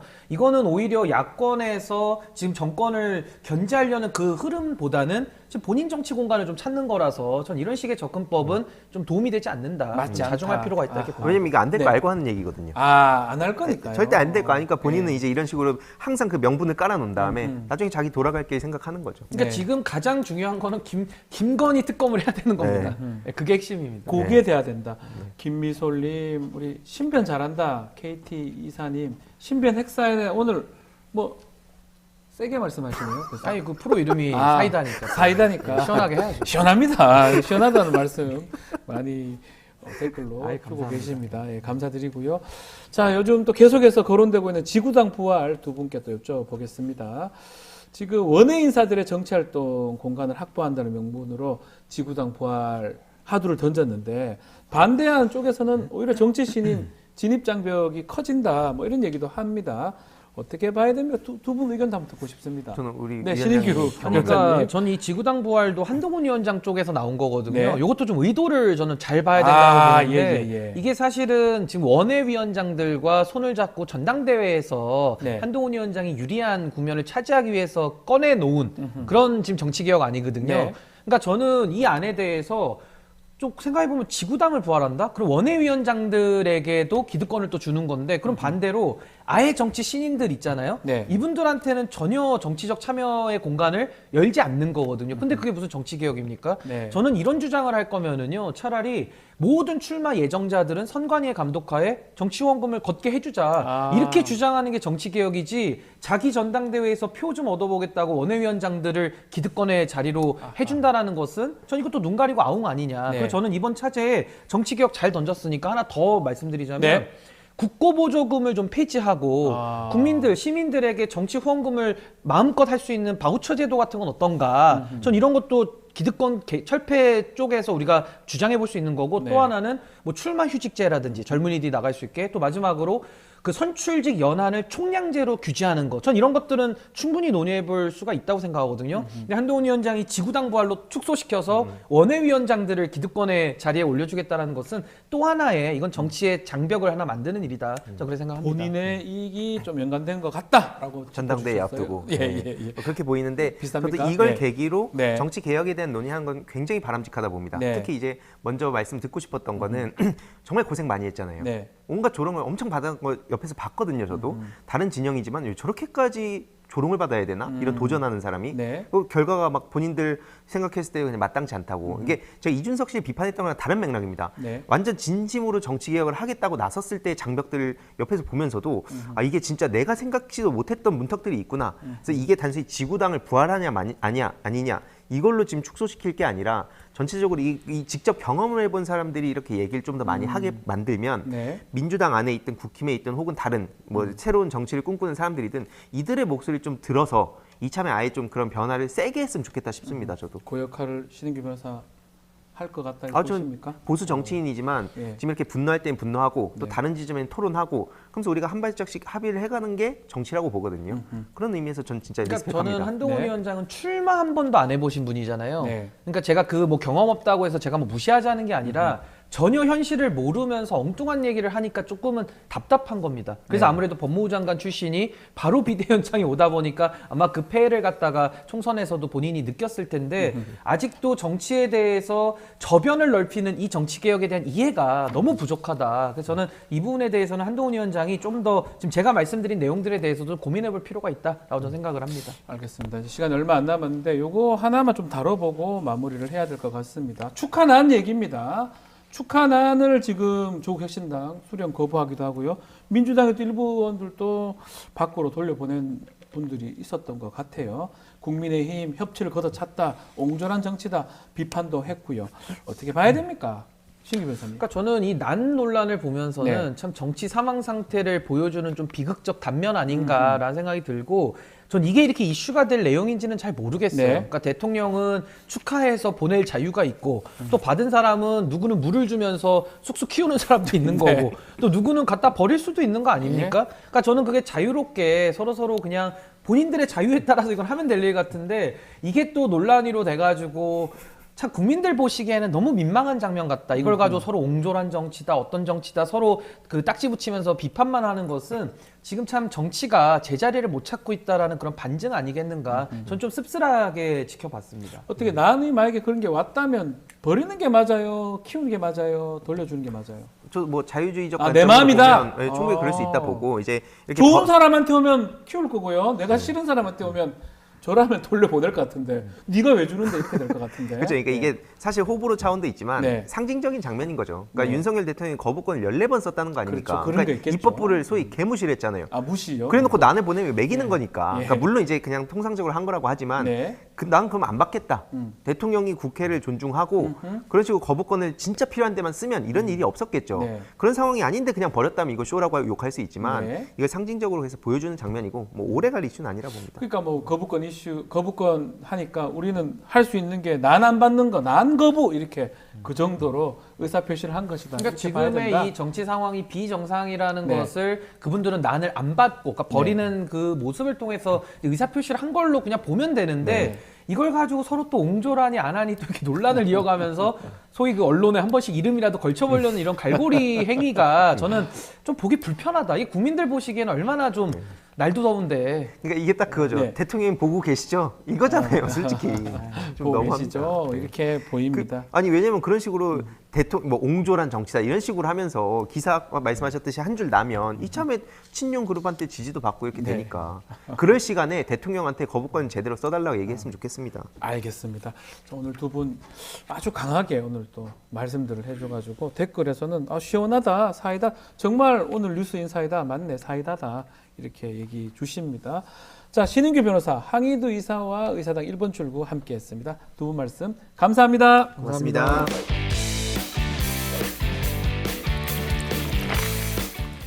매주 월요일 모든 정치 이슈를 씹고 뜯고 맛보고 즐기는 영식당. 자, 환영합니다. 자, 오늘도 뉴스 인사이다. 정치 미식가 분들의 입맛을 충족시킬 두 분 오셨습니다. 영식당의 공동대표 박영식 시사 에디터 이상민 PD. 안녕하십니까? 반갑습니다. 안녕하세요. 안녕하십니까? 네, 하여 아침마다 월요일 아침부터 이렇게 반갑습니다. 두 분 보면. 아, 저도 월요일 아침이 늘 기다려지고 있습니다. 신납니다. 원래 예. 월요일 아침에 좀 일하기 좀 힘들잖아요. 그렇죠. 첫 주니까 네. 두 분 보면서 예전 방송할 때 월요일 그 프로가 보다 지금이 훨씬 좋은 것 같아요. 두 분 때문에. 저희도 같은 마음이라고 꼭 말씀드리고 싶습니다. 네. 자, 그렇지만 주말간에 있었던 일을 좀 해야 될 것 같아요. 얘기를 좀 해야 될 것 같은데. 아, 우물풍선이 지난번보다 2배 많았다고 해요. 700여 개가 발견됐고, 이재명 대표 우물풍선 수치스럽다면서 남북 대화 채널 복구도 얘기를 하고 있습니다. 그렇지만 정부는 대북 확성기 재개 얘기하고 있는 상황인데, 이거 한번 좀 얘기를 좀 하면 좋을 것 같아요. 예. 이 북한 우물풍선에 대한 정부의 대응, 우리 박영식 에디터 어떻게 보십니까? 예, 저는 당연히 이게 민간에 지금 피해가 엄청나잖아요. 뭐 실제 그 도로를 달리다가 풍선 때문에 피해를 보신 분들도 계시고 차도 지금 예. 부서졌다고 부셔졌다고 합니다. 하고 하니까 이거는 뭐 아주 심각한 피해를 양산하고 있기 때문에 네. 원칙적으로 당연히 이제 북한의 이런 태도는 저는 뭐 규탄해야 된다고 네. 보고요. 지금 정부 쪽에서는 비례성의 원칙을 가지고 전면 대응하겠다. 이제 이런 강력한 조치를 예고한 상황이어서 아까 뭐 말씀하시는 거 보니까 대북 확성기나 뭐 민간에서는 대북 전단이 제가 알기로는 일부 허용돼서 날려지고 있는 그 걸로 날렸기 알고 때문에 오는 거예요.라고 보여요, 사실은. 그렇기 때문에 근데 네. 또 군 차원에서도 대북 전단을 검토한다고 하니까 네. 북한이 만약에 이제 이런 조치를 받아들여서 더 강한 강도 높은 도발을 하게 된다면 이게 어떤 군사적 긴장도를 더 끌어올리는데 또 역할을 하는 거 아닌가 싶어서 걱정이 되고요. 다만 앞서서 말씀드린 대로 이 행위는 정상 국가가 북한이 되고 싶다면 이런 행위는 해서 안 되겠죠. 당연히 안 대화로 해결하려고 하는 노력을 보여야 될 것 같고 남북 대화 채널 자체가 지금 끊어져 있는 상황이어서 네. 이걸 또 어떻게 복구하느냐 이게 또 우리 정부의 숙제일 텐데 과연 대화로 해결 가능할까라는 일단 의문점이 하나가 있고 저는 그 국가안전보장회의 네. 이 NSC라는 NSC. 게 북한의 도발 있을 때마다 사실 개최되고 대통령도 모습을 드러내고 하잖아요. 네, 근데 첫 번째 오물 도발이 있었을 때 이게 지난달 28일, 29일 맞습니다. 그때는 NSC가 없었거든요. 근데 그거 열지 않았다고 비판을 뭐 야당에서도 하고 뭐 언론에서도 하다 보니까 뭐 이번에는 NSC를 개최를 했더라고요. 네. 뭐 이런 뭐 모습은 또 잘하는 거라고 생각하고 있습니다. 해야 되겠죠. 아니 이 자식들이 그 똥을 보내고 말이야. 잠깐만요. 이거 깜짝 놀랐어요. 이거는 왜 똥을 보내는 건지 이거 이해되지 않습니다. 네. 정말 그 이 똥 폭탄이 떨어져 가지고 이게 정말 그 쏘기도 애매하고 이게 또 쏘아가지고 맞추면은 뭐 경품을 주는 게 아니라 똥이 퍼진다 그러더래요. 퍼져요. 그러니까 이제 그거 똥 터져, 정신이 똥 없는 터져. 거. 네. 아 이거 똥 냄새가 나네 이거. 아니 근데 우리 또 국민들 그 자존심이 있는데 이 정말, 오물을 보낸다는 거는 이게 참 국민들의 어떤 분노도 좀 아니 헤아려 우리가 주셔야 뭐 될 똥으로 보입니까? 아니 저 북괴 자식들은 말이에요. 이건 정말 너무한 겁니다. 북한이 정말 감내 하기가 어려운 그런 힘든 조치를 제가 강구해 나갈 것입니다. 아니 근데 똥이 무서워서 피하지 더러워서 피하냐 이제 이런 그 말씀도 지금 우리 시청자분이 주시는데 있잖아요. 실제 아니 피할 방법을 좀 대통령님이 마련을 좀 해주셔야 이게. 해주셔야 될것 같은데. 아니 그 폭탄이 이거 오는데 어떡하면 똥 폭탄이에요? 아니 근데 그 폭탄이 오는데 그 맥주를 마시러 가시고 왜 그러셨어요 그러니까. 한잔 해야지 그러면 어떻게? 울적하니까 풍선 뜬데 어떻게 그러면? 뭐 안준가 그 풍선이? 그래서 아무튼 저기 예. 오늘은 제가 그 아프리카 예. 저기 정상회의 네. 제가 이거 저기 정상들이 와가지고 지금 만나고 있습니다. 아프리카 정상들. 네, 레소토 맞아. 네. 그리고 코트디부아르. 코트디부아르 하면 저 드록바 아닙니까? 거기 선수고 그볼 잘 차네. 야야 뚜레인가 그 아무튼 그런 정상들 만나가지고 예. 똥 냄새가 자꾸 나네. 그래서 좀 열심히 일하고 있습니다. 예, 알겠습니다. 걱정 많이 대통령께서 하시는 것 같습니다. 뭐 하여튼 해결해야 됩니다. 혹시나 더 이렇게 우리가 좀 대북 확성기 방송해서 똥이 만배 백배로 올 수도 있는 거잖아요. 그러니까요. 오물이. 네. 그런 것들도 좀 고려해서 좀 제대로 된 조치가 좀 필요하잖아요. 왜냐하면 잘못되면 좀 큰 민생 문제로 될 수도 있어요. 그럼요. 안보 문제이기도 하지만 예. 민생과도 연결되는 아마 그런 걸 좀 노리고 북한이 한 게 아닌가 생각도 들거든요. 그리고 저는 이런 저강도의 도발로 분류가 되고 있지만 네. 오물이라고 하니까 이제 뭐 사람들을 마치 우리 국민들을 조롱하고 우롱하는 그런 기분 나쁜 점도 있지만 네. 만약에 그 풍선에다가 화학약품 같은 것들을 매달아서 그렇죠. 이게 화학전으로도 얼마든지 사용 가능하다고 생각하면 이게 보통 문제는 아닌 것 같거든요. 큰 문제가 될 수가 있죠. 그러니까요. 그래서 이제 앞으로 조치도 우리 조치도 뭐 감내하기 힘든 조치를 해야 됩니다. 그렇지만 그걸 잘 고려해서 조치를 취해야 되는 게 아닌가 이렇게 생각이 듭니다. 자, 22대 국회 개원 얘기 좀 해보겠습니다. 이것도 좀 눈에 좀 띕니다. 윤석열 대통령이 국회의원 전원 300명 전원한테 축하난을 보냈습니다. 윤석열 대통령이 이래 해서. 자, 근데 여당의 많은 의원들이 불통하는 대통령의 난은 받을 수 없다라면서 정중히 사양한다는 뜻도 밝혔고요. 또 국민의힘은 협치를 거듭한 뭐 옹졸한 정치 이렇게 비판을 했고요. 자, 밖으로 또 쓰레기처럼 밖에 낸 이런 의원들도 있는 것 같아요. 자, 난을 두고 여야 갈등이 또 일어난 상황인데 어떻게 봐야 됩니까? 저는 뭐 어떻게 보셨어요? 저는 예의상 축하난 뭐 네. 보내는 거에 대해서 뭐 당연한 거라고 생각하고 네. 근데 이걸 또 반송하거나 뭐 돌려보낸다는 거는 좀 뭐랄까 오바스러운 조치 아닌가라는 생각을 처음에 하긴 했는데 네. 이게 22대 총선의 민심을 생각을 해보면 저는 그 대통령을 마음에서 이미 지운 분들이 네. 선출한 국회의원들이지 않겠습니까? 대부분 이제 지금 난을 저렇게 대처하시는 분들은 그렇죠, 그렇죠. 예. 그러다 보니까 이제 그 유권자들의 눈치를 좀 보고 행동하시는 면이 없지 않아 있다고 보고 대통령 자체가 이미 지금 2년간 입법부를 거부해 왔기 때문에 국회를 거부하는 대통령의 난을 우리는 거부한다. 라는 네. 어떤 정치적 의사 표시로 보이고요.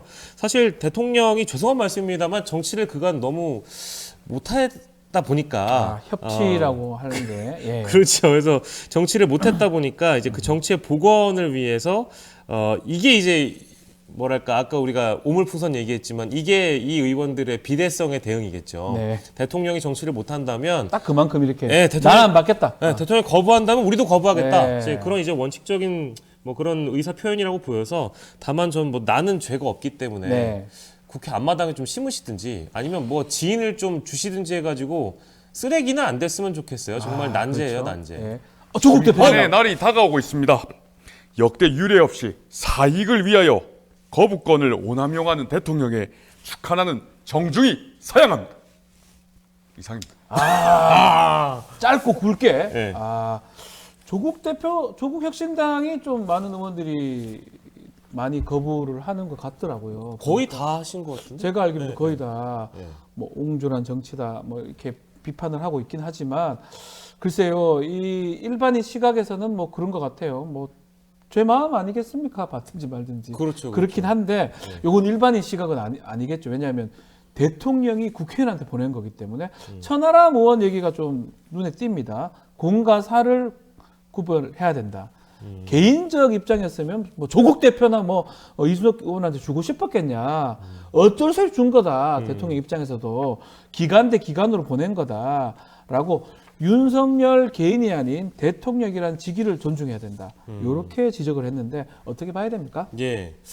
이따가 천하람 의원도 나오실지 모르겠는데 네, 아무튼 오늘 나오진 않습니다. 그렇습니까? 네, 예. 나왔습니다 지난주에. 예. 아니 제 얘기는 그 천하람 이상민 의원 못 PD로부터 나옵니다. 못 나옵니까? 제가 알기로는 천하람 연구가 안 되는 연구가 걸로 잘 안 안 그래요? 된 걸로 제가 알고 있습니다. 공과 사를 구분해야 합니다. 이거 아니었던가요?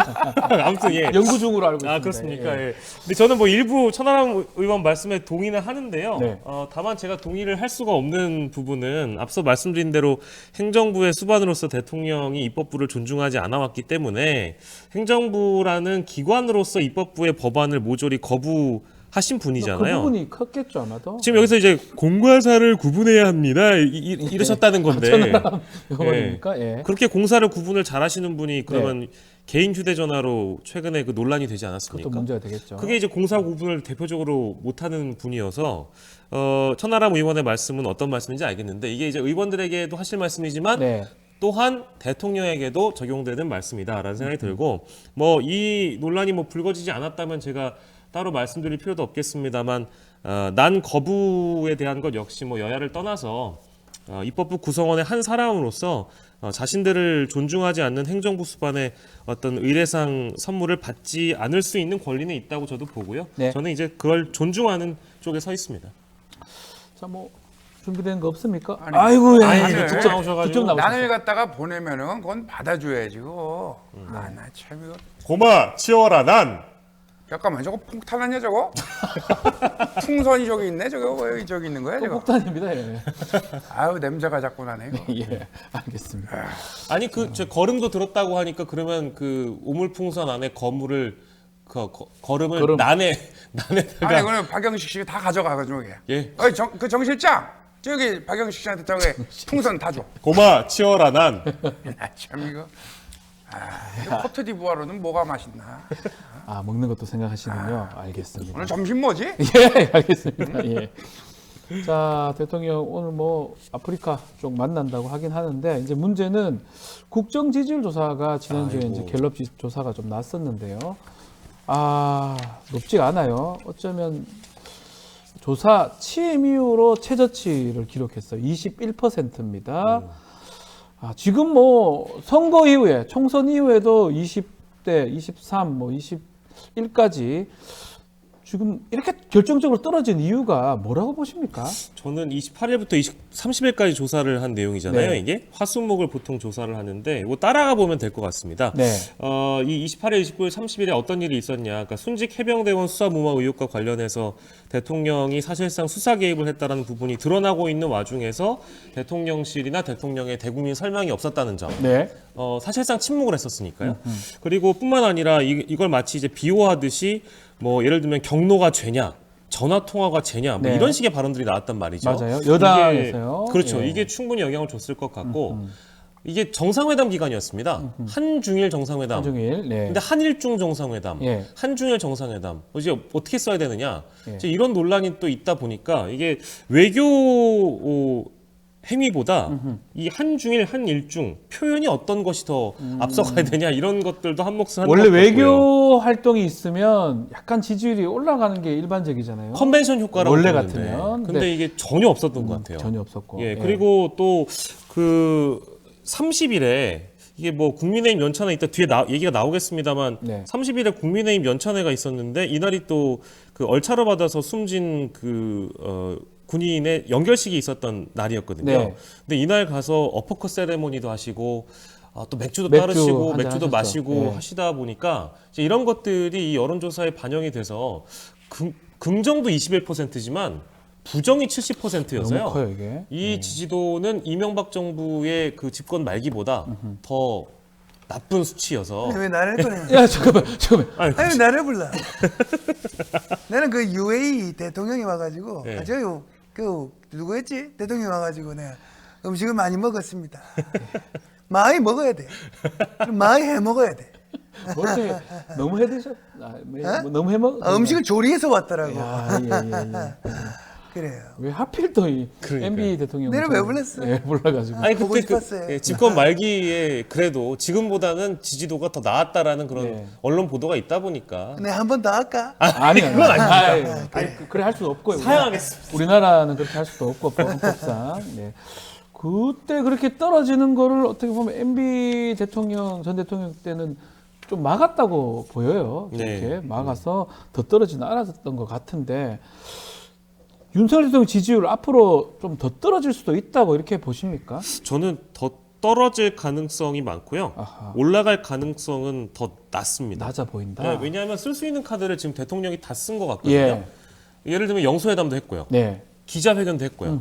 기자들 만나서 김치찌개랑 계란말이도 계란말이 먹였고. 먹였고요. 예. 근데 지금 할 수 있는 걸 거의 다 했는데 할 수 있는 거는 결국 이제 반대 진영을 때려잡는 정도의 정책이랄까요? 네. 그런 방향, 그런 전략인데 여의도와 서초동을 동원해서 문재인 전 정부에 대한 의혹을 증폭시키거나 실제 수사에 돌입하게 된다면 보수 지지층을 결집하는 효과가 있을 것 같고요. 네. 이제 그런 방식의 반대 진영 때리기 전략, 그게 첫 번째로 보이고 두 번째로는 대통령이 꼭 지지도가 떨어지시면 가는 지역이 있습니다. 어디죠? 이번 대구? 갤럽 조사 보더라도 대구 경북과 부산 예. 경남도 역시 부정이 더 높거든요. 예. 그러면 다시 한번 가서 시장 방문을 하시거나 지역적으로 한번 행보를 보여주셔야 이쪽 지지도가 다시 올라가는 그런 경향성이 있어서 네. 예전에 꼭 지지도가 떨어지면 박근혜 전 대통령을 만나거나 부산이나 대구를 방문하셨습니다. 아마 그런 행보를 보이지 않을까 싶은데 그 두 가지 방법 빼고는 사실 지금 대책이라는 게 마땅히 보이지가 않아서 네. 대통령실에서 어떤 반등 모멘텀을 마련하기 위한 전략을 기획하고 있나 전혀 지금 손에 잡히는 게 없어서요. 지금 해주신 질문에는 올라갈 가능성이 이게 문제가 보이지가 않아가지고요. 21%잖아요. 네. 이 갤럽 조사가 사실은 어떤 특징이 있냐면 잘 올라가지도 않지만 잘 떨어지지도 않아요. 아주 네. 좀 고정적인 그런 모습을 보이고 있는데 만약에 최악의 경우 10%로 가버리면 이거는 사실 좀 심각한 거죠. 이정희 님이 지금 10% 얘기를 하고 있거든요. 10%로 가면은 사실상 이제 심리적 탄핵이다라는 예. 표현을 지난 주말에 이제 경향신문도 그런 제목을 달아서 보도를 하긴 했습니다만 이번에 총선 민심을 보셔서 아실 텐데 21%의 지지도를 대통령실과 대통령만 심각성을 못 느끼는 것 같고 네. 이미 국민들은 정서적으로 심리적으로 대통령을 마음속에서 서서히 지워가고 있었던 게 총선 성적이 이미 드러나 있었거든요. 맞습니다. 근데 그거에 대해서 전혀 우려가 위기의식이 없다가 이제 와서 21%의 지지도를 받아 들고 나서도 또 다른 조치를 하지 못한다면 아마도 10%에 대한 여론조사는 이번 주에 한두 번쯤은 볼 것 같다는 생각이 좀 드네요. 예, 이재명 대표님 나오셨습니다. 그래서 저희가 총선에서 투표로 분명히 여당과 정부를 심판하지 않았습니까? 네. 심판했음에도 승복하지 못한다면 이제는 국민들의 힘으로 책임을 물어야 된다고 생각합니다. 국회에서 저희가 일을 하려고 하는데요. 대통령이 모든 걸 거부하고 있어가지고 저희 일을 못하고 있어요. 이제는 국회와 제도 내에서 싸우는 것도 힘듭니다. 그래서 제가 직접 나가겠습니다. 어디? 예, 장애투쟁하겠다고요. 장애투쟁 주말에 이제 시작을 뭐 했는데 가출 이런 거 아닙니다. 예, 제가 밖에 나가가지고 네. 투쟁하겠다 이 얘기죠. 네, 투쟁하시겠다.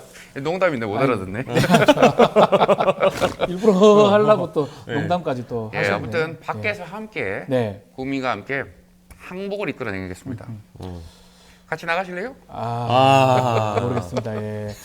지금 이재명 대표님 직접 말씀을 좀 주셨지만 22대 국회 개원했습니다. 첫 주말에 지금 범야권 윤석열 대통령 또 여권을 향해서 해병대 특검법 통과 얘기를 하면서 장애로 나가고 있는 상황입니다. 근데 문제는 계속 이렇게 대치 국면이 된다면 글쎄요, 이게 국회 운영도 그렇지만 또 이게 장기화된다면 국민의힘 안팎에서는 보수층 내분까지 초래되겠다 이런 얘기도 나오는 것 같습니다. 어떻게 봐야 됩니까? 그러니까 기존 그 보수층한테 전통적으로 어필했던 가치가 네. 뭐 애국, 국방, 안보 이제 이게 전통적인 가치잖아요. 그렇죠. 근데 대통령이 이제 군인들을 어떻게 생각하는가를 보는 분들이 적지 않은 것 같아요. 최수근 해병 사망 사건에 대한 수사 무마 외압 의혹도 그렇고요. 이번에 군에서 벌어진 뭐 사망 사건도 네. 그렇고 대통령이 군을 어떻게 생각하는 거냐, 대통령이 실제 국방 안보나 이 군대에 대한 어떤 시각이 어떤 것이냐 이제 이런 우려들 보수층 내부에서 이미 오래전부터 나왔던 것 같고 그러다 보니까 이분이 진짜 보수 대통령이 맞나? 이런 비판들이 실제 많이 나왔었고요. 네. 제가 만나는 보수 인사들도 그런 표현들을 덜어 하곤 합니다. 그러다 보니까 보수층에서 대통령에 대해서 지지를 철회하거나 비판을 하는 목소리가 좀 끊임없이 나오고 있는 그런 상황이고 상징적인 게 뭐냐면 21대 국회 마지막 우리 그 표결 당시에 물론 이 특검법은 자동적으로 폐기가 됐습니다만 네. 국민의힘 의원들도 부결을 던져놓고 만약에 그렇게 부결이 돼서 법안이 폐기가 되면 자신들이 핸들링을 했다라는 그런 자신감에 박수도 치고요. 뭐 한호를 원래 또 환호도 하고 네, 그랬잖아요. 옛날에. 웃음도 나오고 해야 되는데 국민의힘 의원들조차 박수 치지도 않았고 서로 격려하지도 않았고요. 뭐 환호도 안 나왔습니다. 약간 눈치 보는 느낌이었죠. 그 얘기는 무엇이냐? 그러니까 미뤄 짐작컨대 지역구에 가든지 네. 자신들이 만나는 지지자들 입장에서는 그래도 이 최수근 특검법에 대해서 국민의힘 의원들이 이러면 안 되는 거 아닌가요? 네. 라는 정도의 목소리를 늘 듣고 있는데 대통령 눈치는 봐야 되겠고 네. 그렇다고 또 뭐 지역 민심은 들어야 되겠고 지지자들 목소리는 들어야 되겠다 보니까 그런 상징적인 장면이 나온 거 아니겠는가 싶어서 뭐 보수 내부는 저는 예정돼 있는 그런 상황이라고 좀 보고 있어서요. 내분의 가능성이 좀 있을 것이다. 예. 이렇게 보시는 거군요. 뭐 홍준표 시장도 한번 얘기 한번 그 들어볼 맞아요. 수 있을까요? 지금의 여론조사는 예. 의미가 없이 그쪽 조작이라고 또 말씀하시더라고요. 응답률 15% 이하는 이제 발표를 금지해야 된다. 내 그래 봅니다. 그래 보시군요. 응답률 10%도 안 되는 여론조사가 있어요. 예. 여론조사는 설계에 따라서 얼마든지 조작할 수가 있는 거죠. 내가 이제 2011년 전당대회 때 당대표 하셨죠 그때? 3억 원을 주면 네. 10%는 조작해주겠다. 이런 여론조사 옛날에 업체가 있었어요. 아하. 그게 뭡니까? 조작이, 수치 조작이 가능하다는 거죠. 네. 그래서 대선도 이제 저번에 나왔을 때도 네. 일부러 그 업체가 대세론에 몰아주려고 이제 인자 내 네. 지지율이 단자리 수가 처음에 나왔어요. 처음에는 그랬어요. 예. 그런 것을 이제 진짜. 봤을 때는 지지율 중요하지 않고 응답률도 중요하지 않다. 예. 그래 봅니다. 그래요. 아니 근데 또 정치인들이 자신의 지지도가 중요하지 않나요? 그렇게? 아니 중요하고 잘 나올 때는 또 그 기분 여론조사를 좋잖아요. 실컷 인용하면서 뭐 조금만 나쁘면 뭐 조작이다. 하시고. 아니 그렇게 하시다가 결국에는 그 홍 시장님도 황교안 대표의 길을 내는 가는 겁니다. 박영식이처럼 자라오지 않으시오. 공직 입문은 40여 년 동안 내 방식대로 마이웨이를 걸어왔기 때문에 내가 어느 날까지 이제 자라올 수가 있었던 겁니다. 예. 예. 홍준표 시장님, 아유. 여론조사가 여론조작이 가능하다니까 말귀를 못 알아듣습니까? 아, 일부 조사는 그럴 수 있는데 이 한국갤럽이라는 조사 기관이 그걸 조작하긴 전통적으로 지금 하죠. 수십 년간 했던 조사 방법이 뭐 그렇게 달라지지 않은 조사인데 혹시 홍 시장님도 여론조사를 보시면서 그런 내는 얘기를 정정당당하게 아부하면서 살지 않았다. 그게 홍준표의 길이다. 네, 이렇게 마무리하겠습니다. 인자, 인자. 그만하고 대구 좀 신경 쓰시라는 여론이 요 있습니다. 지금 뭐 인자 가보겠시오. 예, 알겠습니다. 참. 참네. 예. 아, 홍준표 시장까지 와서 여론조사 얘기하면서 너무 신경 쓰지 말라라고 하는데 그럼에도 여론이 안 좋은 얘기 좀 더 해야 될 것 같습니다. 특히 군기 훈련 받다가 그 쓰러져 숨진 그 훈련병 그 연결식 당일날 대통령 또 국민의힘 의원들 워크숍에서 이 술자리 좀 술 얘기 있었죠.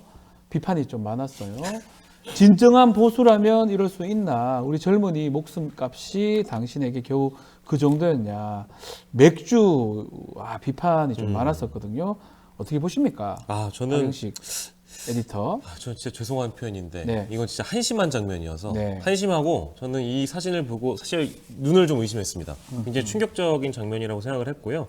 대통령이 일단 첫 번째로 저 연찬회 자리에 가서 무엇을 어떻게 할 것인지에 대한 계획이 없었던 것 같아요. 네. 가령 예를 들어서 주변에 있는 참모들이 정무 감각이 조금이라도 있다면 대통령한테 자리에 가시더라도 이런 말씀은 안 하시는 게 좋겠다라든지 아하, 시켰어야 되는데. 이런 행동은 안 했으면 좋겠다라든지 이 정도의 조언이 나왔어야 되는데 그런 말을 할 수 있는 사람도 없고 할 수 있다고 하더라도 지금 하지 못하는 분위기가 아니겠느냐. 네. 대통령이 실제 이거를 주변에서 말리더라도 이거를 만약에 했다면 더 문제고 그렇죠. 말리는 사람이 없는 것도 더 없는 문제 것도 아니겠습니까? 문제고. 그래서 이게 대통령이 이런 모습을 보여준 건 매우 심각한 장면이라고 저는 생각을 하고 그리고 이 대통령이 사는 세상은 참 다른 세상이라는 생각이 들었어요. 네. 저도 이 장면 보고 나서 아마 많은 분들이 그런 생각을 하셨겠습니다만 나와 같은 나라를 살고 있는 건가? 라는 생각이 들 정도로 너무 해맑은 얼굴로 너무 이게 술 앞에서는 너무 해맑은 저 얼굴로 사진들이잖아요. 저기 어퍼컷. 하면서 웃으면서 저 모습이 그래서 저게 이제 많은 이제 언론들이 지켜보고 있단 말이에요. 다 찍고 또 연결식이 또 있는 상황이라면 저거를 다들 정치적으로 해석하기 때문에 의식하기 마련인데 왜 이게 의식이 안 되느냐? 박영식 에디터 짚어준 게 그 그렇습니다. 부분이네요. 그러니까 대통령은 저 날이 네. 뭐 물론 같은 날이라고 하더라도 연결식이 있는 날이었다면 어퍼컷 정도 안 할 수 있는 거고 그렇죠. 전날 하루 술 안 마실 수 있는 거고 전날 하루 환하게 안 웃을 수 있는 건데 연찬회에 가서 그럼 울어야 되는 거냐 뭐 이렇게 반론하실 분들도 계시겠습니다만 그 네. 얘기가 아니라 하지 않아도 될 부분들은 굳이 하지 않아도 됐다라는 점을 지적하는 바이고요. 뭐 박지원 의원도 그런 말씀을 하시던데 네. 저는 이게 뭐 모습은 밝아 보이지만 마음은 좀 복잡했을 것이다. 왜냐하면 이제 108석으로 출발하는 22대 국회 당선인들에게 저런 모습을 대통령이 보여주고 싶었던 이유는 만약에 국회에서 자신을 향한 어떤 특검법이나 네. 김건희 여사를 향한 특검법이 또 발의가 돼서 표결을 해야 된다면 108석이 똘똘 뭉쳐야 된다. 이날도 건배사가 뭉치자 똘똘 네. 뭉치자 아니었다고 합니까? 네. 그러다 보니까 대통령은 마음은 조급하고 행동은 밝아 보였으나 심경은 굉장히 복잡했을 것이다라는 생각이 좀 들어가지고요. 네. 아무튼 안타까운 장면이었어요. 자, 뭐 좀 다른 얘기긴 한데 송영길 전 대표 보석됐던데요. 뭐 송영 대표도 한 말씀 하실 것 같기도 하고. 예. 안녕하십니까. 송영 송영길입니다. 대표님. 일단 우리 존경하는 광주 시민 여러분께 정말 존경의 의미를 담아서 제가 절 한번 올리겠습니다. 꾸벅. 제가 정말 광주에 기반한 정치인도 아니었는데 네. 정말 전국적으로 공감을 얻을 수 있는 그런 메시지를 던짐으로써 정말 이 보석도 되지 않았습니까? 예. 새로운 광주 정신을 대변할 수 있는 그런 정신을 또 표출할 수 있는 그런 정신이 되겠다 이런 생각 가지고 있습니다. 이상입니다. 송 대표 오랜만에 보석돼서 밖에 나오니까 그래도 좀 날씨가 아주 좋습니다. 좋죠? 그리고 교도소 그 내에서 정말 제가 교도관들에게 약속했습니다. 어떻게 이런 형편에서 이렇게 일을 할 수가 있냐. 그리고 같이 미결수들 아닙니까? 미결수들한테 어떻게 이렇게 참혹한 환경을 제공할 수 있냐. 정말 물병을 던지고 싶었지만 그래서 물정은 없었습니다. 물병 치고 던지기. 정말 우리 강아지도 울고 있습니다. 시시야, 아빠 갈게. 이상입니다. 알겠습니다. 그 송영길 전 대표는 송영길 대표는 머리가 백발로 하얗게 돼서 나오셨던데 그렇습니다. 지금 그 저기 모습은 검정 머리가 되셨네요. 아직 벌써 업데이트가 안 됐습니다. 예, 알겠습니다. 하지만 제 마음은 하얗습니다. 광주 정신으로 이렇게 도배가 돼 있습니다. 알겠습니다. 예. 시시야, 아빠 간다. 예. 눈물이 납니다. 근데 커뮤니티에서는 진짜 그 송영길 대표가 맞아요. 키우는 반려견이 굉장히 인기를 끌고 있어서 그 이름이 시시라고 하더라고요. 그래서 상징적으로 이번에 투옥이 됐을 때도 시시에 대한 사진으로 뭐 포스터가 만들어진다든지 뭐 그랬다고 하더라고요. 맞아요. 시시라고 언급을 한 거니까 혹시나 모르시는 분들이 계실까 봐. 시시. 반려견 네네. 시시. 예. 자, 22대 원구성 얘기도 좀 해보겠습니다. 좀 법사위 운영이 이제 가방위까지 얘기가 나오고 있는데 상임위원장을 누가 가져가느냐. 만약에 안 되면 민주당 같은 경우는 국회 본회의 표결로 강행 처리하겠다. 박찬대 이제 원내대표죠. 그런 얘기도 있는 것 같습니다. 어떻게 보고 계십니까? 저는 뭐 13대 국회 이후에 나름대로 관행적으로 원구성하는 그런 룰이 있었다고 보고요. 네. 뭐 여야 합의도 중요합니다. 중요하고 국회라는 공간이 원래 협의하고 소통하고 합의하는 곳이니까 여야가 머리를 맞대서 좋은 결론을 냈으면 좋겠다는 생각도 드는데 그런데 뭐 계속적으로 대통령의 거부권을 언급하고 있습니다만 거부권과 입법권이 대립하는 전국 이어지고 있고 지금 상황에서는 국회 내 정치가 사실상 사망 상태에 이르고 있기 때문에 그 특수 네. 상황을 좀 감안을 해야 될 것 같고요.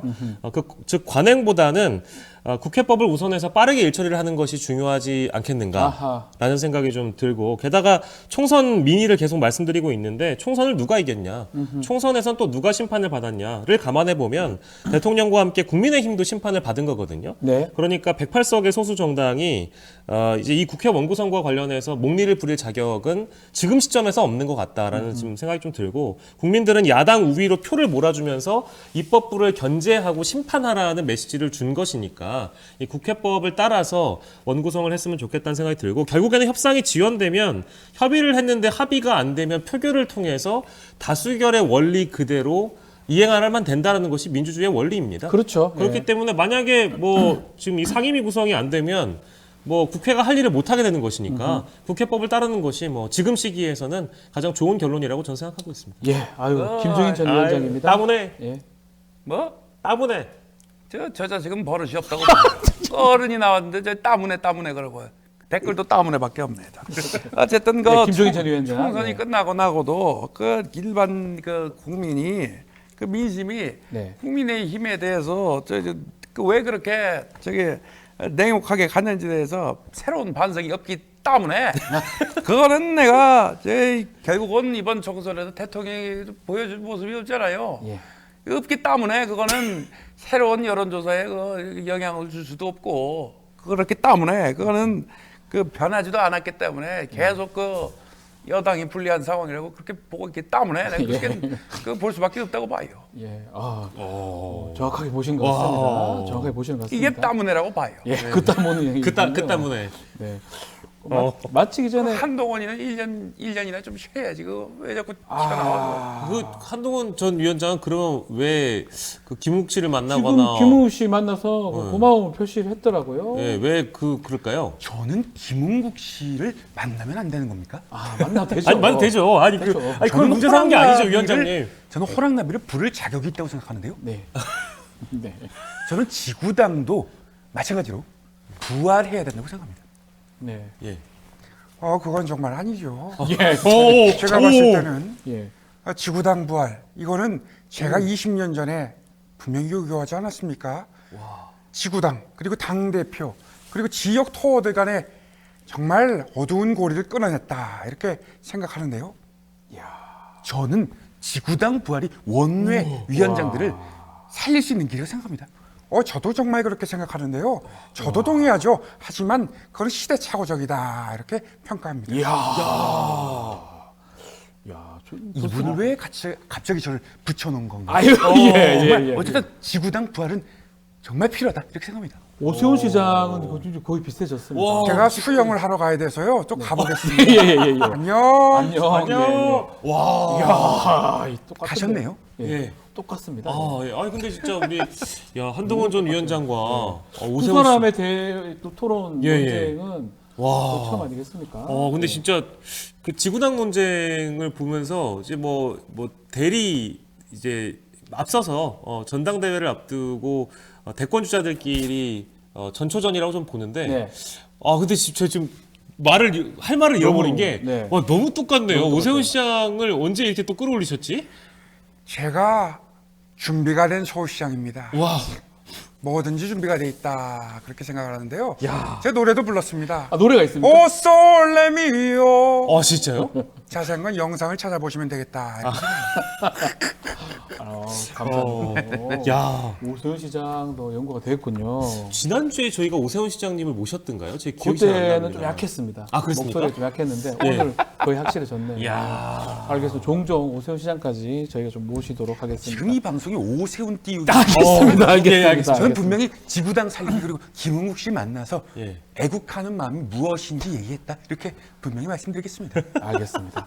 자, 오늘 마무리하도록 하겠습니다. 박영식 에디터, 이상민 PD와 함께했습니다. 두 분 감사합니다. 감사합니다.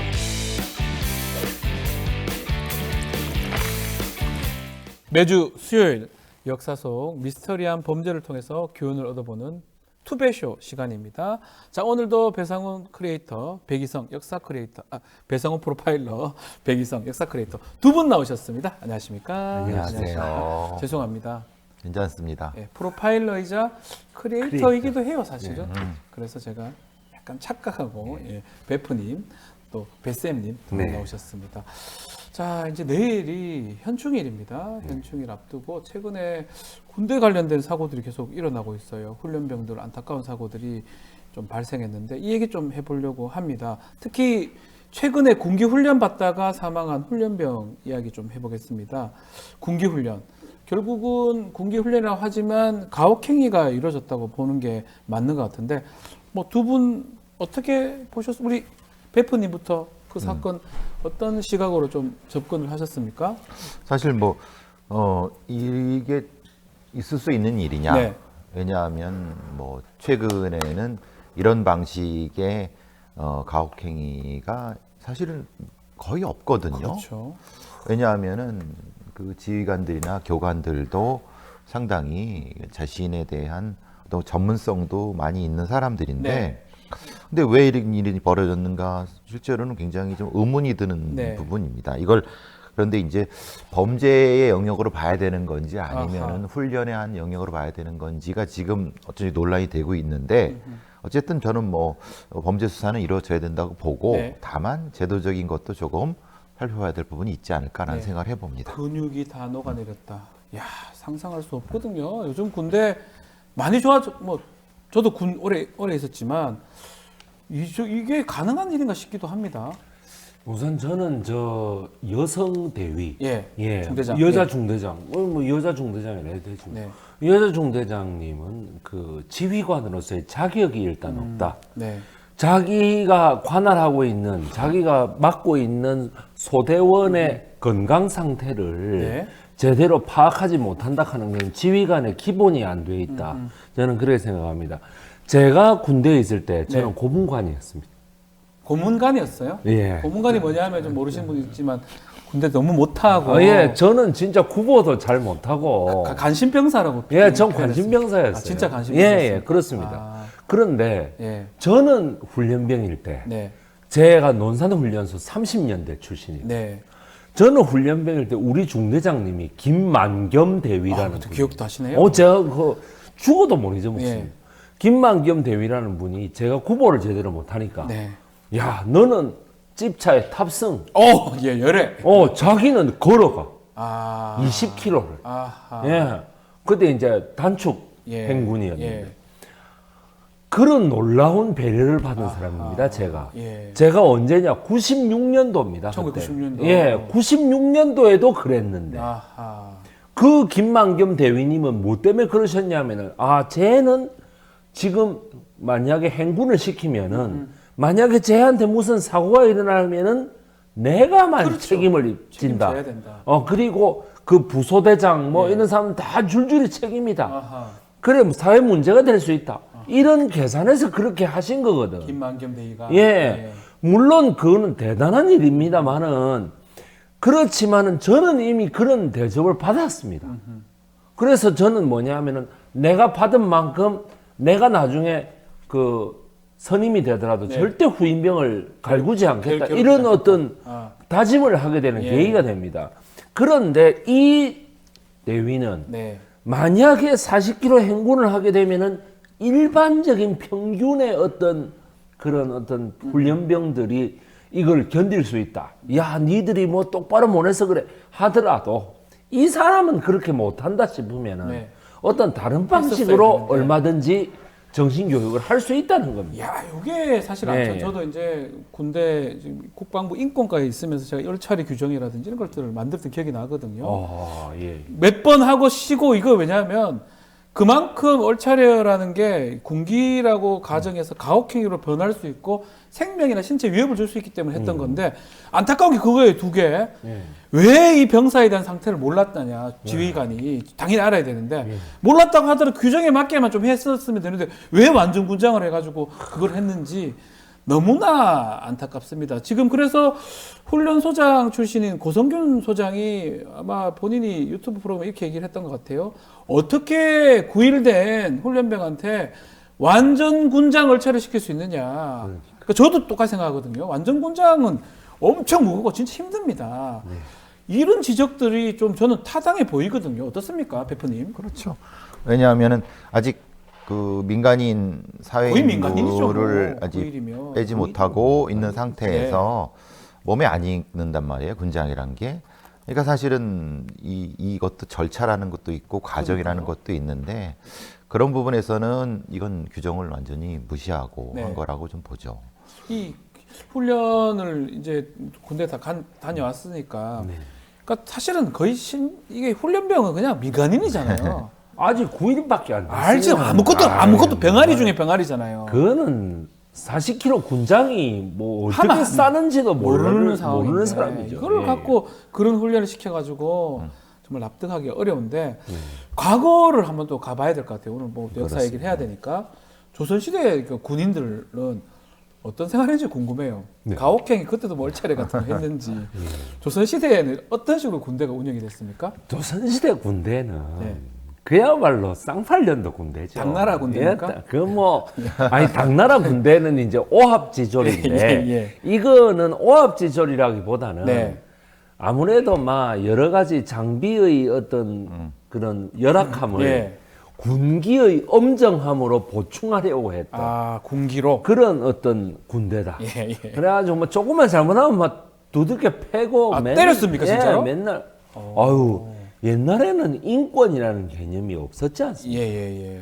옛날에는 그 계급 사회로서의 그게 강했기 때문에 매우 그것이 엄격했다. 아하. 네. 조금 그래 뭐 설명이 필요하죠. 예. 베프님. 왜냐하면 이게 이제 고려와 조선의 군대 제도에 대한 설명이 잠깐 필요한 거는 네.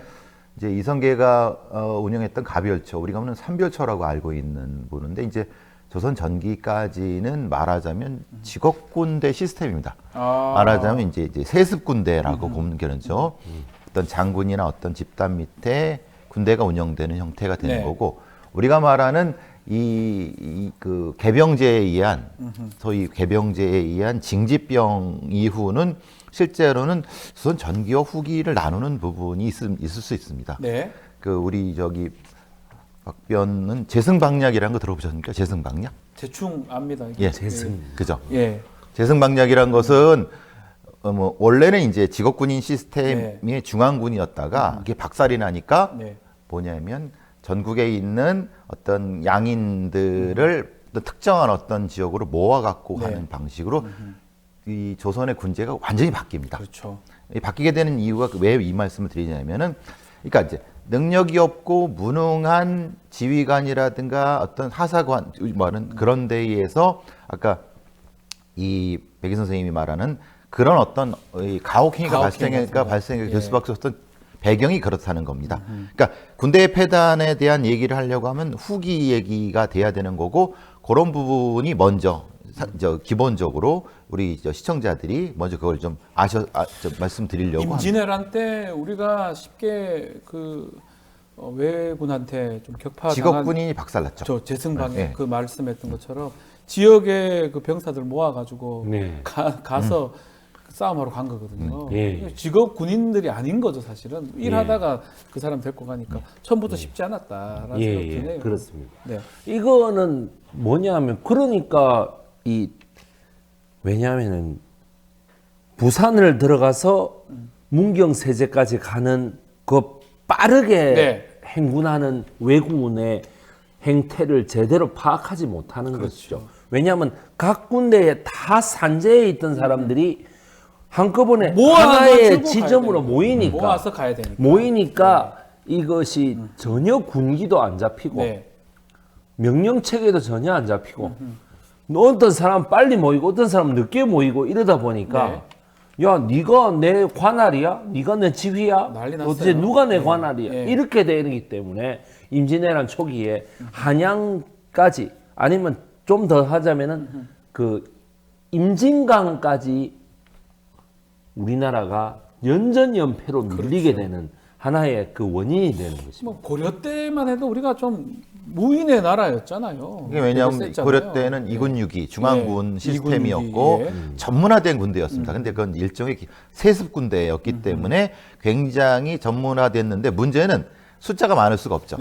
양인에 의한 개병이 있는 게 아니기 때문에. 근데 지금 문제가 되는 거는 양난 이후에 발생했던 이런 어떤 양인들을 모아서 이제 이런 걸 운영하려고 하다 보니까 문제가 생기는 거예요. 군대 폐단이 생기는 거죠.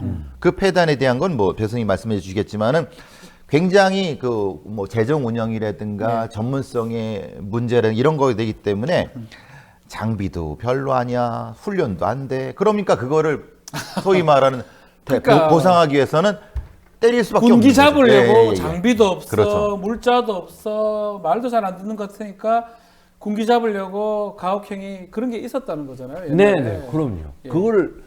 그거를 사실을 은폐하기 위한 얼차려나 그 폭행 구타가 상습적으로 이루어져 왔던 것이 조선의 군대입니다. 어쩔 수 없습니다. 이게 왜 그러냐면은 옛날에 그렇게 병장기를 철기가 막 발달돼 가지고 병장기를 완벽하게 갖추는 이런 군대가 잘 없거든요. 우리가 뭐 영화 같은데 중세 영화에서 서양 영화에서 보는 뭐 말에도 막 철갑을 두르고 막 뭐를 이렇게 철갑을 쓰고 이런 군대가 아니고 말 그대로 면옷을 입고 천조각 같은 거. 갑옷을 입는 거는 그 부사관 이상의 장교나 하사관급에서만 입습니다. 그러니까 어떻습니까? 아니 일반 병사들은 전쟁에 나가면 우리는 다 죽으라는 거냐 이렇게 되는 거기 때문에, 그래 죽으라는 거다라고 말하기가 싫으니 군기라도 세게 잡아야 된다는 거예요. 자, 지금 얘기 들어보면 예나 지금이나 이런 어떤 가혹행위는 반복됐던 것 같아요. 특히 뭐 신고식 같은 거 해가지고 또 가혹행위를 하는 경우도 있고 했던 것 같은데, 돈을 빼먹으려고 그랬죠. 어떤 게 있었습니까? 그 말하자면 장교라든가 부사관들이 신고식 관행과 가혹행위로 일종의 부를 축적하려고 했던 부분들이 있었고요. 그리고 실제로 이제 병사라든가 이런 지휘관들이 그걸 이용해 갖고 한몫 잡으려고 하는 겁니다. 그런 과정에서 군인들을 자기 개인적인 노역에 동원해 갖고 뭔가 하려고 하고 막 그러니까 탈영이 심하죠. 탈영을 또 하고. 그러니까 그런 부분들. 그래서 이제 오죽했으면 이건 다 양인에 대한 겁니다. 이제 왜 조선의 군대가 문제가 됐던 건 계급제이지 않습니까? 왜 계급제라는 게 천민은 군대를 안 가죠. 양인은 갑니다. 그러니까 사실은 양인이 안 되려고 도망가는 형태가 되는 거죠. 근데 그 문제가 이제 심각해졌기 때문에 실제로 군대에 가보면은 머릿수가 안 맞아. 아, 수가 안 맞아. 다 도망가고. 다 도망가가지고 탈영하고 막 이래가지고. 자, 예나 지금이나 하여튼 군에 보내는 부모님 입장에서는 이 자녀들을 다른 거는 뭐 걱정 없는데 이런 가혹행위, 그래서 생명이나 신체에 위협을 주는 거 아니냐 이런 고민을 하는 것 같아요. 군 가혹행위나 이 군 부조리는 어디서 비롯된다고 봐야 됩니까? 아무래도 네. 우리나라가 6.25 전쟁, 네. 6.25 전쟁 때 사람들을 모아서 그걸 했으면 그때 당시 의무병력제가 아니고 네. 자원제도였거든요. 사람들을 모아서 하다 보니까 총기도 부족하고 네. 수류탄도 부족합니다. 그러니까 어떻게 했겠습니까? 두드려 팰 또 수밖에 때려. 없죠. 때려야 돼. 그게 하나의 첫 단추를 잘못 꿰면서 두 번째, 세 번째 이제는 그 군대의 장비나 또 다시 중요한 게 뭐냐 예. 먹을 거 먹거리. 예. 보급이 원활하게 이루어진 것이 언제부터였느냐? 65년도부터였다고 합니다. 아, 제대로 65년도. 된 직업군인 된 거죠. 66년도에 대선이 있으면서 그때서야 이제 제대로 됐다. 네. 그런데 이미 그때는 예. 이 얼차려나 구타가 하나의 문화가 문화가 돼버려서 돼버렸고. 이거는 고칠 수가 없게 돼. 지금까지도 악습으로 내려오고 있습니다. 예. 쭉 이어지고 있는 그게 상황이네요. 이제 사실은 식민지 예. 식민지에서 해방이 되면서부터 가장 문제가 일본 뭐 걔들은 황군이라 그러지만 어쨌든 일본 군이라고 치십시다. 네. 걔네들은 오장, 소위 말하는 분대장 출신들이 많이 군대에 그 이 중간 간부로 들어오게 됐죠. 네. 그러니까 걔들은 그 사람들은 식민지 일본군 시대의 그 악습들, 네. 그 말하자면 뭘 뭐라고 불러야 돼요? 일왕? 일왕. 일본 왕이라고 일왕. 부르죠. 천황이라고 일왕. 부르기도 예. 싫지만 천황 아니죠. 일왕. 그러니까 일본 왕을 왕. 위해서 죽어야 되기 때문에 네. 굉장히 뭐 가혹한 행위가 많았지 않습니까? 근데 그 사람들이 한국군의 주축이 되다 보니까 상당히 가혹행위도 심했고 아시다시피 우리 전 대통령 박모 씨는 거기 그 장교 출신 아닙니까? 박정희 예. 대통령. 그러니까 그런 어떤 일본 것들과 역사. 네. 아까 말씀하신 그런 형태의 것이 붙여갖고 네. 붙여갖고 군대 내 가혹행위가 굉장히 심했고 아하. 특히 6.25 한국전쟁 때는 저희 뭐 부친께서도 이제 말씀하신 모병이었다고 하지만 실제로 전쟁이 터지니까 징집이죠. 학도병. 예. 거리 징집이죠. 거리 징집. 예. 거리 징집이 다 잡아갔거든요. 예. 형태가 전쟁하자. 예. 그렇죠. 그런 형태가 이 짬뽕된 형태가 60년대 70년대까지의 군대 문화 이해가 되는 게 만약에 훈련을 제대로 받고 장비가 좋고 먹거리가 좋고 이러면 굳이 이런 거 할 필요 없으면 전쟁하면 싸울 잘 이길 수 있는데 문제는 장비도 없고 그렇죠. 먹을 것도 없으니까 배가 골마가지고 그러니까 안 하니까 이거를 어떻게 하려면 자꾸 때리고 가혹행위하고 군기 잡으려고 하는 그러니까 그게 문화가 돼가지고 지금까지 이어지고 있다. 나쁜 문화죠. 이렇게 나쁜 봐야 문화죠. 되겠네요. 그러니 제가 제 군대 생활 경험을 잠깐 말씀드리자면 배고팠어요 그때? 아니 전혀 배고프셨을 그런 건 것 같은데. 없었습니다. 예. 없었는데 문제는 뭐냐면은 뭐 그 모자에 뭐 이렇게 저 일소대 뭐 이렇게 붙이는 거 있지 않습니까? 네네네. 모자에 스티커 붙이고 여기 네. 붙이고 이런 걸로 군번을 정해가지고 아. 월별로 군번을 정해서 뭐 상황판 뭐 저거 이러면서 상황판 밑으로는 예. 전부 다 식기를 자기가 닦는다. 예. 그럼 상황판 위로는 예. 닦아준다. 예. 그럼 이런 거를 가지고 군기를 잡는 군기를 거예요. 잡는 뭐 제대로 못 닦았다는 둥, 뭐 이번 기회는 뭐 안 닦았다는 둥, 뭐 그럼 우리는 밥을 어떻게 먹으라는 거냐, 뭐. 아, 군대 고문관인데도 뭐 이렇게 불만도 되게 많으셨네요. 아 저는 뭐 고문관은 불만이 많으니 고문관이죠. 처음에 이제 한 3개월 정도는 예. 신체적으로 제대로 안 따라주고 이러면서 고문관 소리를 듣다가 예. 그 다음부터는 아주 좀 잘했습니다. 잘했습니까? 예. 참고로 저는 고문관이 아니었습니다. 네. 아닌 것 같아요. 뭐 그건 그 차별이신데 눈빛 자체가 그렇죠. 잘 하셨습니까? 반짝반짝하고. 잘 하셨습니까? FM이죠, 저희. 예. 이게 대한민국 군대 FM이 저죠. 저는 뭐 26개월 중에 3개월만 고문관이었고요. 저는 10년간 육군 소령이었습니다. 잘하셨습니다. 차이가 좀 있죠. 어쨌든 저는 그런 생각을 네. 합니다. 군 검사.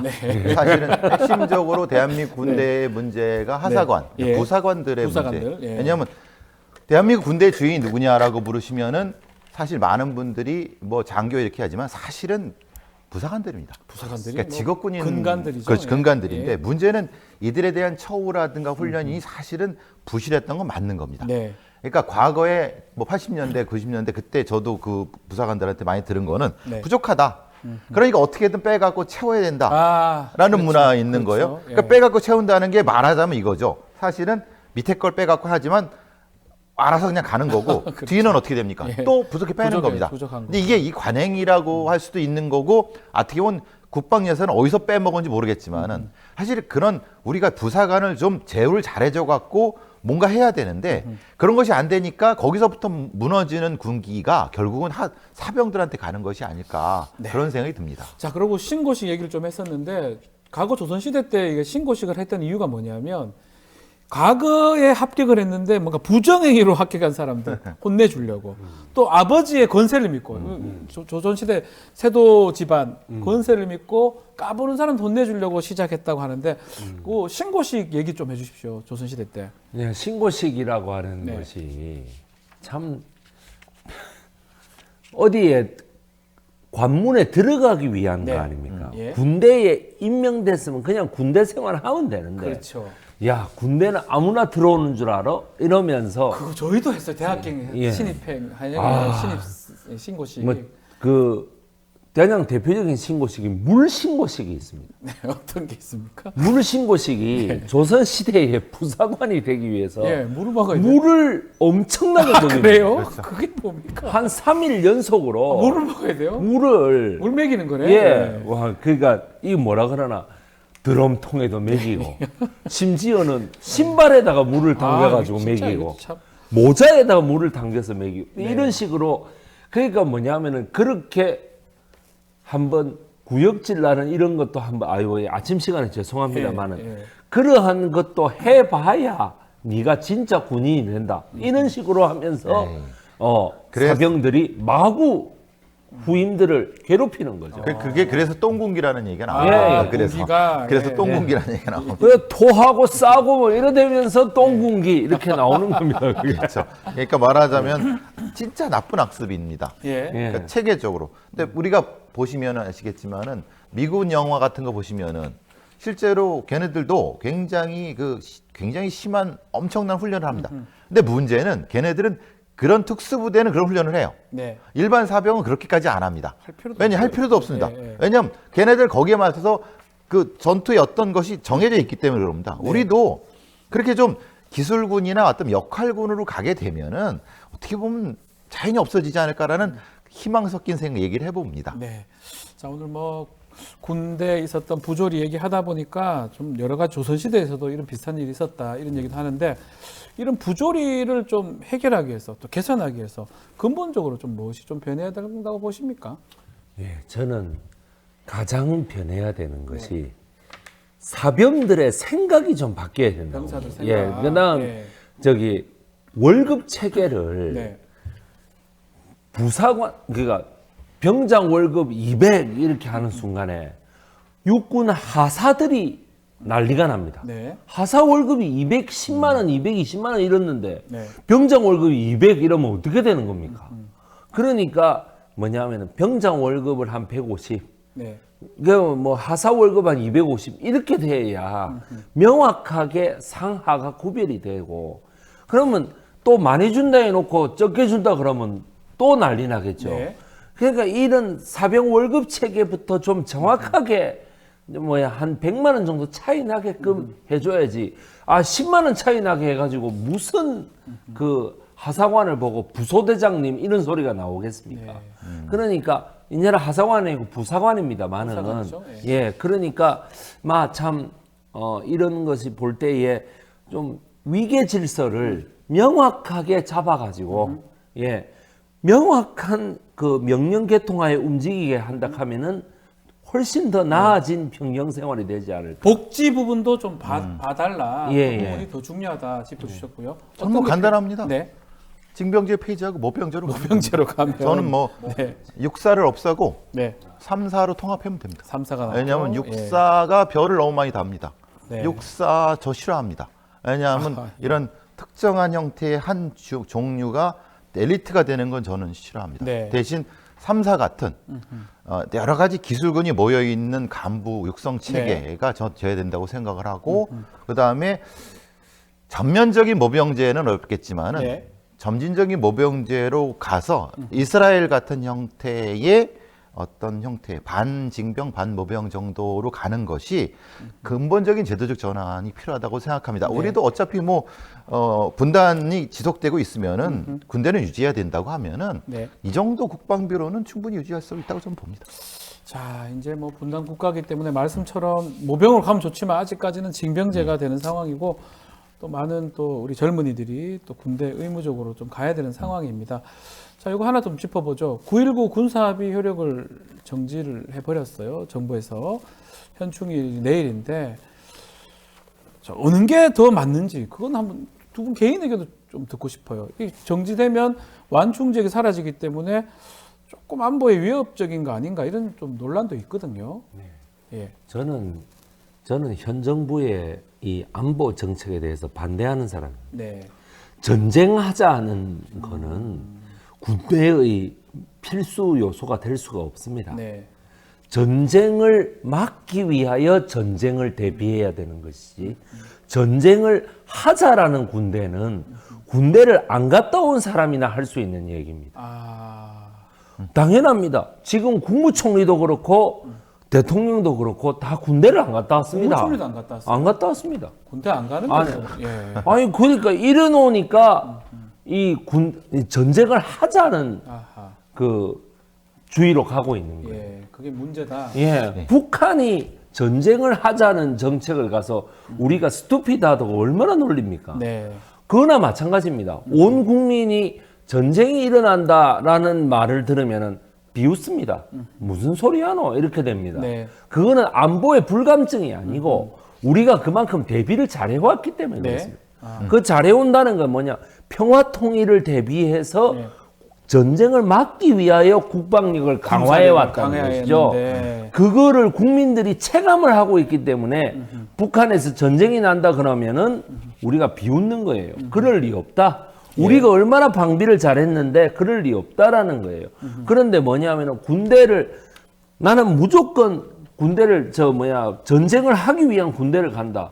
그거를 누가 좋아라 하겠습니까? 알겠습니다. 예. 달리 봐야 된다. 예. 자, 우리 배포님 네. 마지막으로 정리 좀 해주십시오. 전 뭐 간단합니다. 우리 정부에서 9.19 군사합의를 전면적으로 정지해버리는 것은 문제가 있다. 네. 다만 그 개별 사안마다에 대한 문제 제기를 하고 네. 지역이나 아니면 사안에 대한 정지로 갔어야 되는다. 우리가 먼저 다 안 한다라고 하는 것은 사실은 북의 전략에 노란한 꼴이 아니겠냐라고 하는 의심이 있습니다. 물론 개별 사안에 대한 거는 정지시킬 수 있다고 봅니다. 그러니까 이거 조금 전략적으로 봤어야 되는 것이 아닌가 생각을 해봅니다. 알겠습니다. 자, 오늘 투베이쇼는 여기서 마무리를 하겠습니다. 백이성 선생님 또 배상훈 프로파일러님 두 분 감사합니다. 고맙습니다. 네.